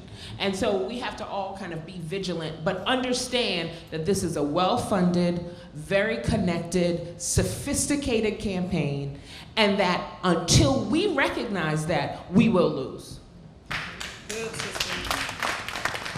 May I just add, in addition to that political analysis, to the sister who asked the question, I think it's important to put to church folk generally, and to Black church folk in particular, who are wrapping themselves in the mantle of religious liberty as a justification for their right to exclude and discriminate. Would you support this same religious liberty for a white Christian congregation which stood on the platform of religious liberty to justify discrimination on the basis of race against people of color. I think to put that question to them is to point out the contradiction, indeed I would go further and say the hypocrisy, right, of this selective appeal to the language of religious liberty as an alibi and an elsewhere for what in fact is an assertion of an affirmative right to discriminate. So there was a question about healing and trauma and damaged LBGT lives. It was for LGBT lives as well as straight folks. It's a healing across the board. Around questions of sexuality, sex, and gender. Okay.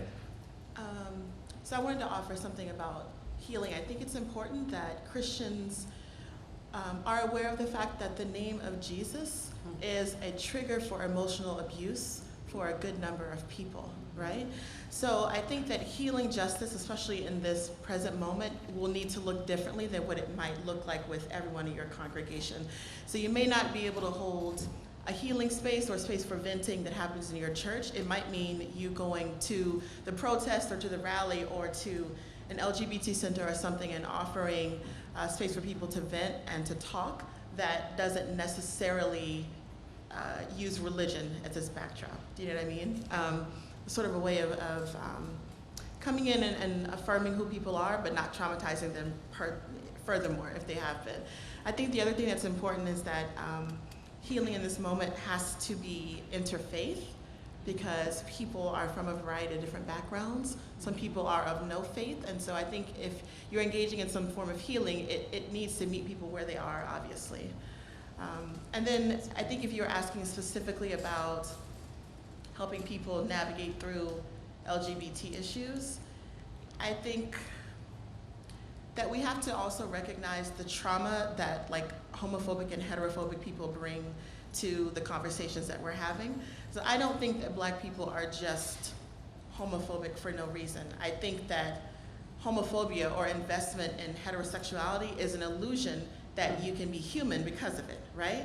So there's the idea that because I'm heterosexual, that I'm more human than this other Black person, or because I'm not transgender, that I have more access to society. And we know truthfully that Black people who are heterosexual and not transgender are as easily killed by the police as anyone else.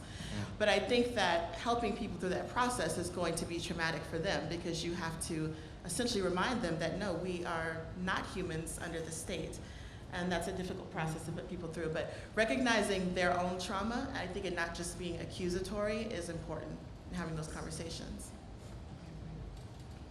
All right, so we're going to collect the 4 questions of the 4 persons standing and then have one final round of responses. Is that all right with everybody? Yes. Okay, so I'm gonna go to this mic now, please. I'm Reverend Ray Doris Stewart. And I would have come to this conversation regardless of where it was, just to see my friends. However, I was compelled to come because it was held at the AME Church. And so this question is directed to Pastor Lamar. You said the AME is trying to work out their homophobia, and I'm glad that you addressed the elephant in the room. However, might the resistance of working out their homophobia come from the historical, legal, and financial albatross of sexual misconduct in the AME denomination? The white Catholic Church, truth be told, has no monopoly on pedophilia, heteronormative celibacy, or patriarchal privilege to girls' bodies as soon as their womanhood buds. Might the transgressive and restorative homo-misanthropic work begin with confession and repentance? You can't fix it until you face it. Wow. All right now. All right, thank you for that question. Question over here. Wow. Come on now. You want me to answer a question after that one? Good afternoon, everyone. My name is Asantua Nkrumah Ture. I'm a member of Plymouth Congregational United Church of Christ, Reverend Graylin Hagler. My question is to any of the panelists who want to respond. Last weekend, I attended the Movement for Black Lives conference in Cleveland, and my concern, and for any of you who want to address it, is the pushback against Black Lives Matter. In particular, the state, who is now acknowledged they are monitoring Black Lives Matter vis-a-vis Department of Homeland Security. Also, some people are going online saying that Black Lives Matter except for in the womb as a means of certain black folks trying to appropriate the language of Black Lives Matter to justify their opposition against abortion. And also some other folks are pushing back against Black Lives Matter, such as the folks that were trying to organize a straight black pride movement a few weeks ago.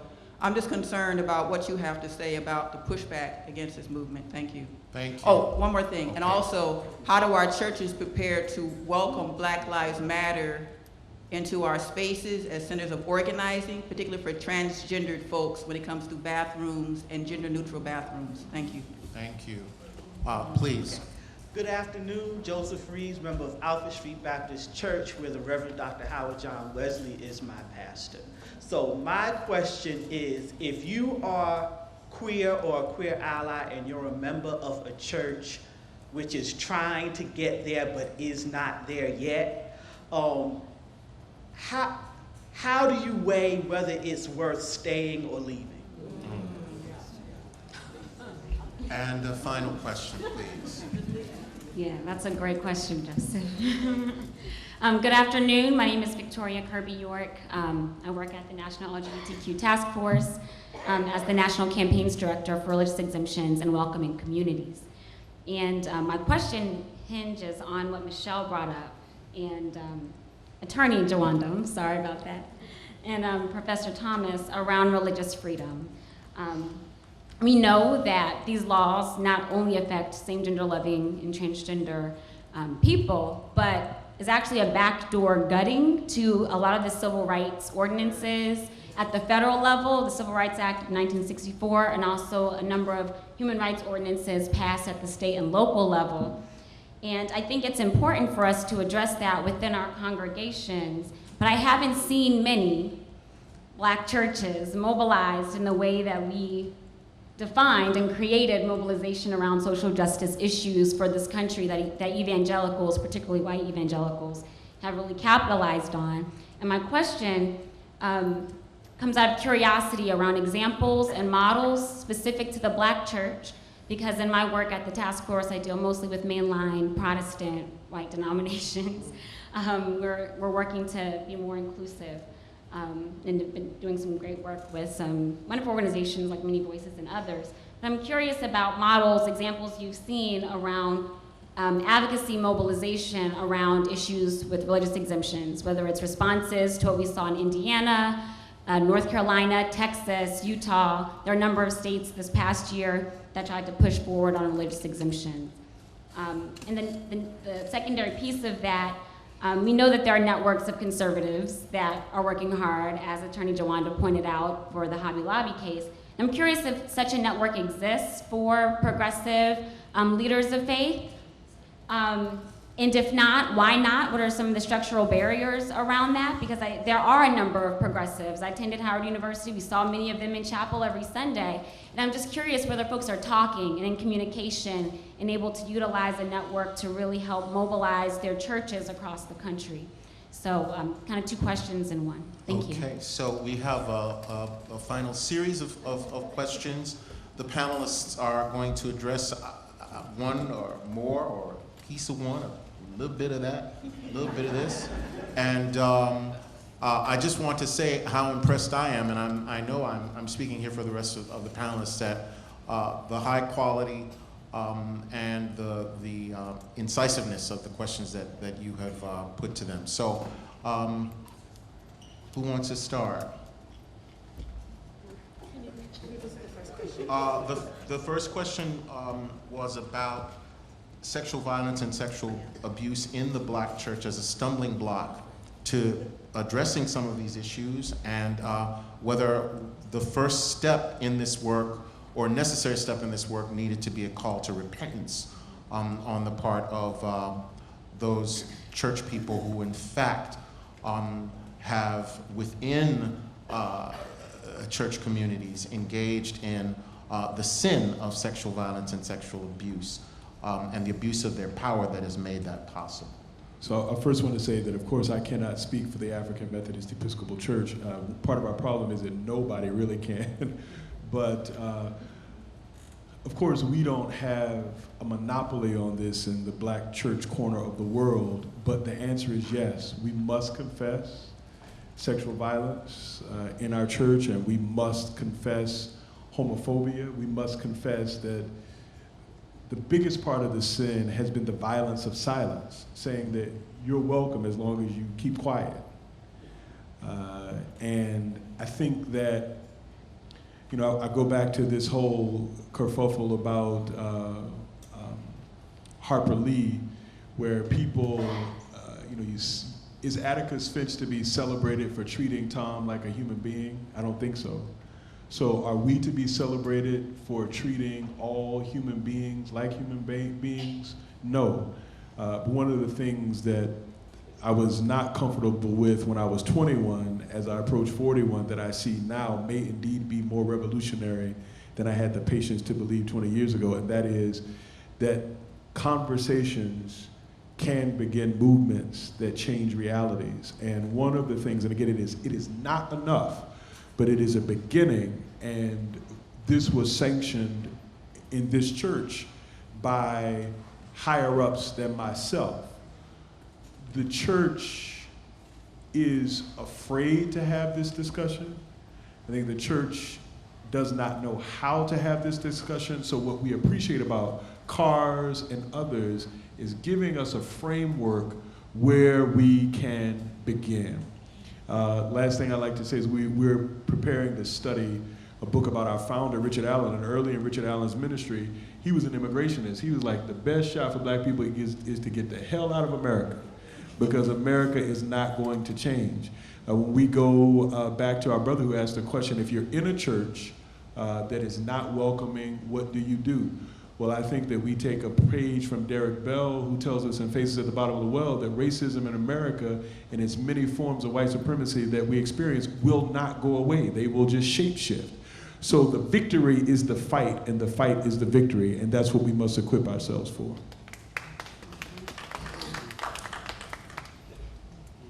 On this question, if you are a same-gender loving person and should you stay or leave your church, I equate this very much to people who are seeking to survive spousal abuse while you stay in the relationship.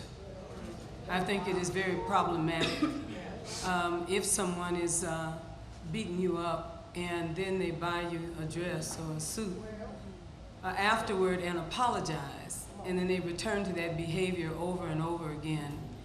It suggests that something is both problematic about them and something is problematic about you. I think it's important to take the risks and to pay the price, but I also have to name some of the reasons that I know people stay.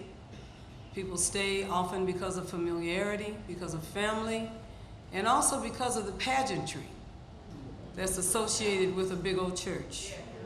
And the choir coming in and the first lady who's dressed by the gay men in the church, but that's a different conversation. There's a whole lot that I could say, but I just think it's very, very important, extremely important, that we support churches that are affirming, even if they are just planted. If they are new churches, they will never become the kinds of churches that have certain spheres of influence if we do not support them, and particularly with our money. Why pay for your own abuse? I think that's important. I think the other piece, just one other question that I'd like to say is that the study was recently done. It came to my attention from some of my friends that do this work at the HRC, and that is of the LGBT dollars that were spent, particularly on marriage equality, but over the last 5 years or so, only 5% of those dollars actually went toward the African American LGBT community. So I think it's important to understand that racism trumps homophobia. Yes. I think we need to hear that and understand that there's a FUBU principle here, that if we're going to get this done and really get this done, we have to care enough about it and make it a for us, by us reality, to get out here and to make the change, make the shift, speak truth to power in our own families, in our own churches, in our own communities, about Black lives, about the realities of the prison industrial complex, about raceonomics, not economics, raceonomics in our country, and about the ways in which LGBT people have been and continue to be abused and thrown to the curb oftentimes by a theology that will not evolve.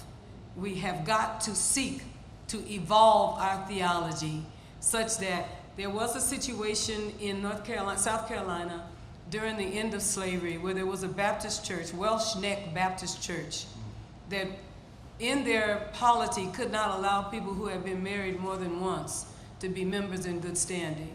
When they opened their doors to African people to come to be members of their church, those African people had, by the cruelty of slavery, been married to 3 or 4 different partners, depends on how their owners sold them from one place to the other.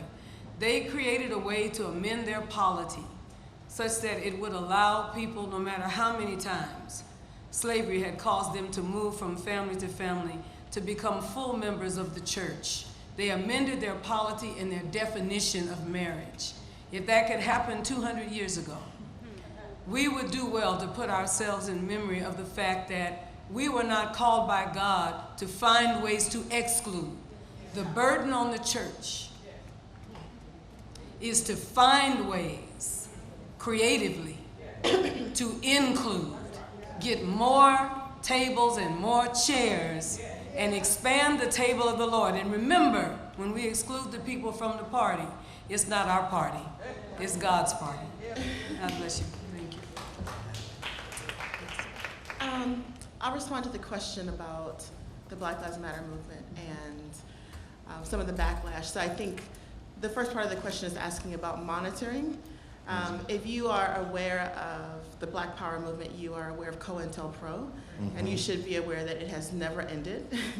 Black people are still monitored constantly. Black churches are monitored constantly. So I think as a movement, we obviously are taking necessary precautions, some of which you should also take. So I recommend that you look into a VPN, which is a virtual private network that you can download on your computer that essentially makes your internet activity anonymous. Look into cell phone encryption. If you have an Android, you can download an app called Red Phone. If you have an iPhone, download one called Signal. Therefore, you can make encrypted phone calls, which means, well, I think everyone knows that the NSA monitors our phone calls. Every phone call you make is recorded and stored in a database. However, if your phone call is encrypted, when they attempt to pull up that phone call, they won't be able to receive any information from it. So there are little tips like that that we should all begin practicing if we're in this work to try and protect ourselves. And ultimately, I think that we have to be aware of what we're engaging in and know that a lot of our political heroes, including Jesus, were imprisoned and murdered, right? And so I'm not trying to be morbid, however, we're engaging in very serious work, even if it's just you going to one protest, or even if your pastor speaks out, it may not seem like it's that big of a deal to us, but to the government, it's a huge deal because it's a threat to their entire establishment. So we have to be honest about that. And then the other half of the question was about some of the pushback to the Black Lives Matter name, I think, in sort of our work. Part of our engagement with people is reminding people that this movement is technically not even a year old. So a lot of us have been organizers for a long time. However, this Black Lives Matter movement really began to be effective when we took this ride to Ferguson Labor Day last year. So we're coming up on a year old. So I think that the response from the community has propelled our work further than we might be prepared for in this moment. So during the civil rights movement, the things that we're doing now took years to plan, but we don't have years now, right? Especially when we're being murdered every day. So part of that is reminding people that we are still in somewhat of a state of infancy, working things out. But when it comes to like the straight Black Pride movement, I don't know if everyone here is aware of this. A group of people created an event called Straight Black Pride that they've taken around the country. They also have a campaign called Black Wives Matter that focuses on marrying Black women to Black men, very patriarchal. We have engaged in dismantling that with honest conversations, like I said, that respect where people are. So there's a reason why you feel that you need to emphasize marriage as a structure, right? I think it goes back to Black people wondering what it is that we can do to sort of mitigate violence. And so there's often this idea that if we just fix all of the things in the Black community, that no one will kill us. It's in the back of our minds. So having honest conversations with people, ones that recognize trauma, or attempting to at least, is how we've been engaging in that. Anyone else? So I'm gonna just jump in a little bit on that, but mostly on the kind of civil rights anniversary and answering my sister from the task force. So one thing that I think is really important to connect kind of where we are in this moment is that, like, say it loud, I'm Black and I'm proud, like we all heard of that, right? Say it loud. I'm Black and I'm proud. Right, that's kind of like ingrained in our psyche. So the Black Lives Matter movement is in so many ways, I think, for people and communities, a recognition of and a continuation of that movement, but modernized, right? And it's so, I do think it is so important that we recognize that there is a historical arc in the work that we are engaging in. And the reason I say that is that there were generations of people who wanted to abolish slavery, and they were born and lived and died as slaves, and they were never emancipated. And the reason historical context is important is because as we engage in the midst of these movements now, some of us will live, die, and never see the expectations and the fruit of our work. And so it is important to continually to give context that although you may not physically see it, being a part of the movement, being a part of the fight is as equally as important as if you saw an outcome. When we get ready on Thursday to celebrate the 50th anniversary of the Voting Rights Act, it is so important to remember that there were generations of LDF attorneys and others, organizers and activists, who started and had this concept of a Voting Rights Act in 1930. Okay? And so the fact that we're celebrating 50 years, again, recognize we were fighting for that at least 30 years where there was some outline of a document of a piece of legislation 30 years prior. So it's important to kind of continually give ourselves context for this work so that we don't always get discouraged. Again, we have to center ourselves because recognizing this work is so incredibly difficult.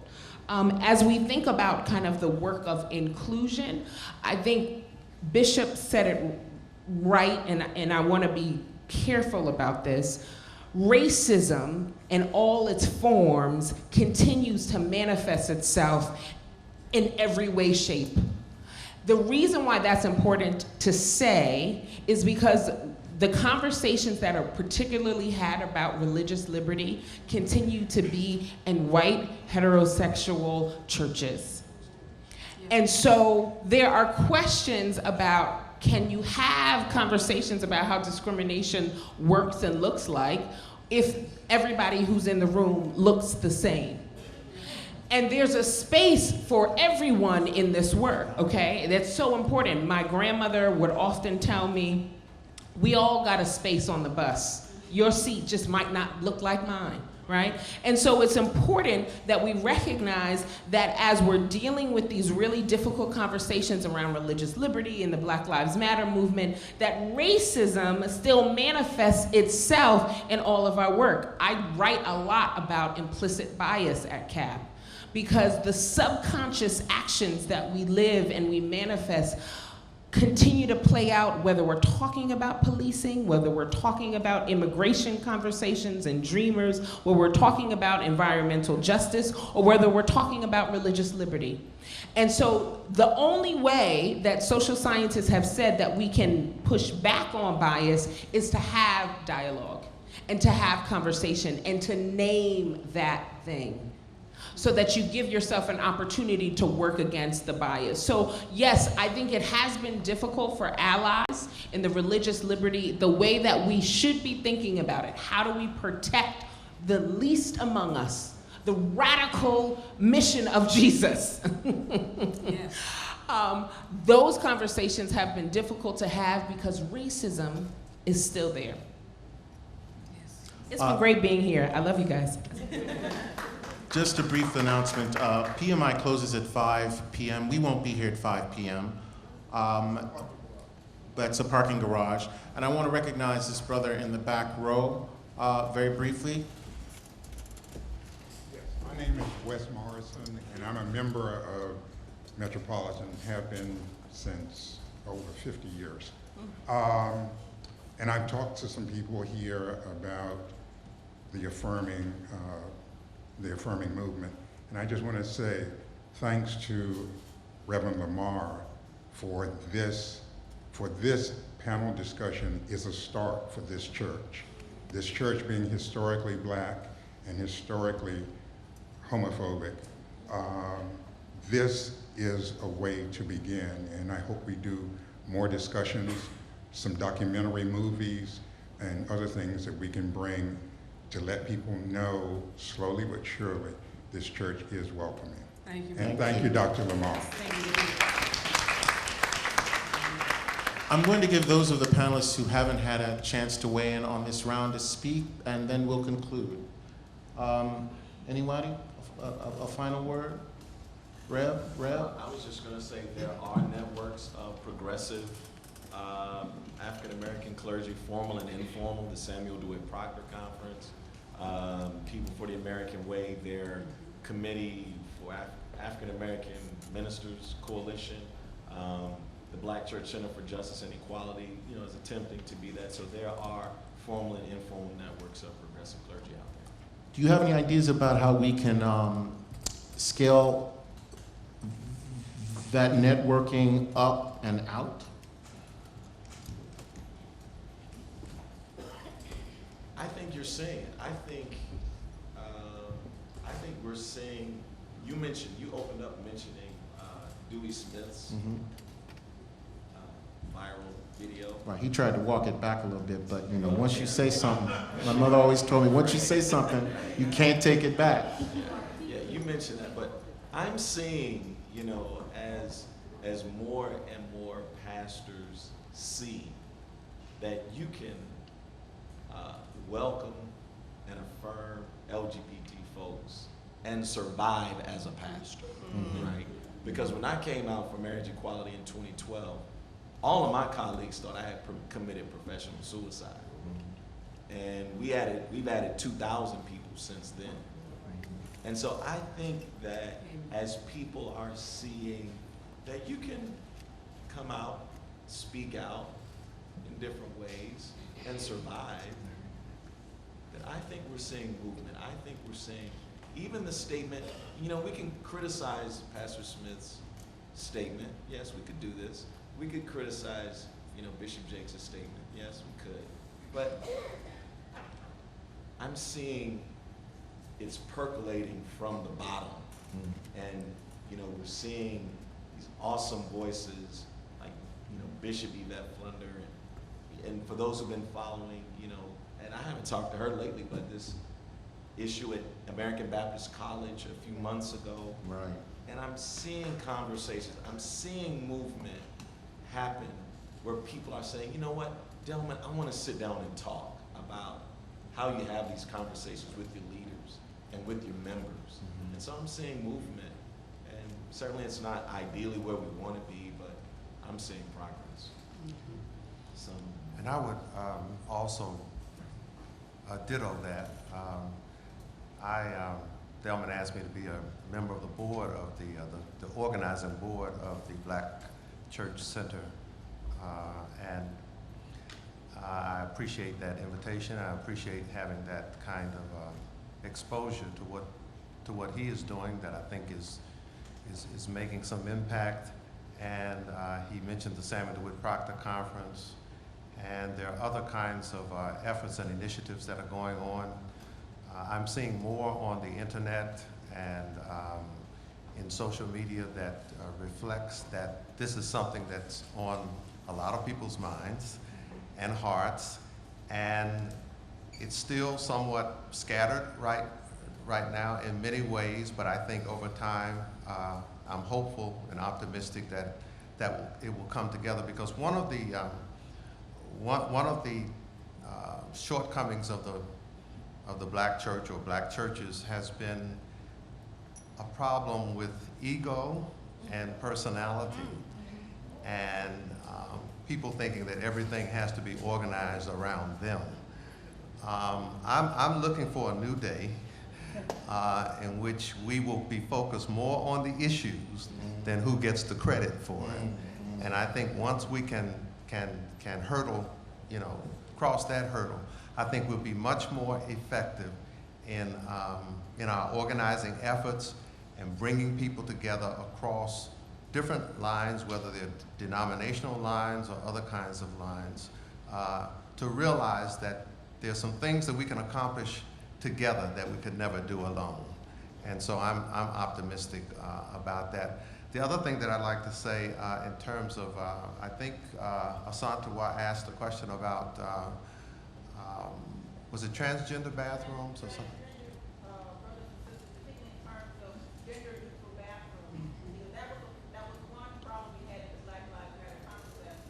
Yeah.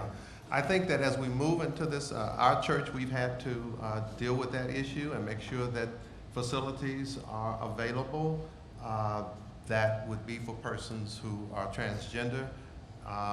So I think, if we're serious about this whole matter of meeting people where they are and loving all of God's children and helping them to be all that God has created them to be, then we have to have a certain degree of flexibility in what we do.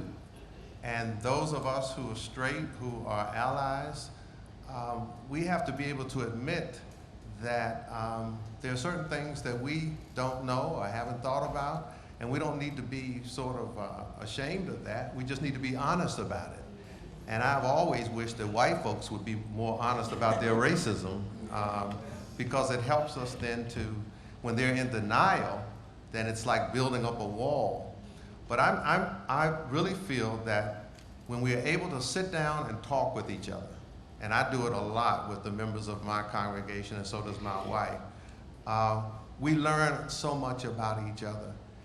And when we maintain that distance, that separation, then it's easier for us to hold on to the stereotypes and the statistics and miss seeing God's children, God's people as human beings. I did my dissertation on Howard Thurman, and I learned so much from working with him as well as James Cone, but bringing both of them together in terms of understanding that we ought to be able to affirm our particularity as human beings while at the same time coming together to the table and bringing our individuality, bringing who we are, not checking it at the door, and realize that in order for us to come together, it's not a matter of us denying who we are, but the conversation, the table becomes much richer when we all come together and bring what we have to offer, respect one another, treat each other as equals, and move forward. And that's what I feel that we as a church are trying to do. And I think that these efforts like this are helping us to do that. So I'm very encouraged by what I see here today. Amen. There's so much about the tone and the tenor and the texture of this conversation this afternoon, which has affirmed the intuition that brought me here, namely that this is a transformative moment, and that the persons who are gathered here this afternoon will look back on this conversation as an event which contributed to a shift in the terms of the conversation, in the very way we talk about these complex issues having to do with spirituality, sexualities, and social justice. We take away from this conversation a recognition of, and I hope a recommitment to, the importance of a connectional understanding and analysis, which is connecting the dots of things which sometimes appear to have nothing to do with one another. And a recognition and a recommitment to an integrated agenda which understands the inseparability of struggles for social justice, right? So that the full freedom and equal participation of Americans of African descent in every aspect of our national life is not going to happen in the absence of a demand for that same full freedom and that same full participation for women, for people of all economic classes, for transgender persons, intersex persons, for the working class, right? For the differentially able. And I think the vision that's been articulated here is one whose force will continue to make a claim on all of us. The great cultural critic, British cultural critic Stuart Hall once said that the way people imagine themselves is a crucial and indispensable component of political work. I think that's true for social justice movements generally. And these conversations are inviting us, scary as it may be, to imagine ourselves and the possibilities of what we can be in new and fresh and daring and challenging, but ultimately creative and transformative ways. So my heart is full and my spirit is full because I know that what has happened here, the conversations that we have had here this afternoon will spill out beyond the walls of this room. And I want to thank the Metropolitan Church. I want to thank CARS. I want to thank the Howard University School of Divinity. I want to thank the panelists, and most of all, I want to thank you for being part of this aggregation. We have been doing the Black public sphere here, right? Not talking about it. You are the Black public sphere, and you will be expanding the circle of that sphere as you take the conversations we've had here this afternoon to your churches, to your neighborhoods, to your barbershops, to your beauty salons, to your basketball courts, to the club, to the gym, and I look forward to seeing, I may not see it, but I look forward to my nephew and my godson and my niece seeing that day in which a Black church and in which all Black religious communities, including those that are not represented here today, have this vision of a new dispensation in which the values of pluralism, inclusion, and radical openness, radical inclusion, become real in the way we do church, but more generally in the way that we do community. So thank you all so very much for coming, and we'll let the conversation continue.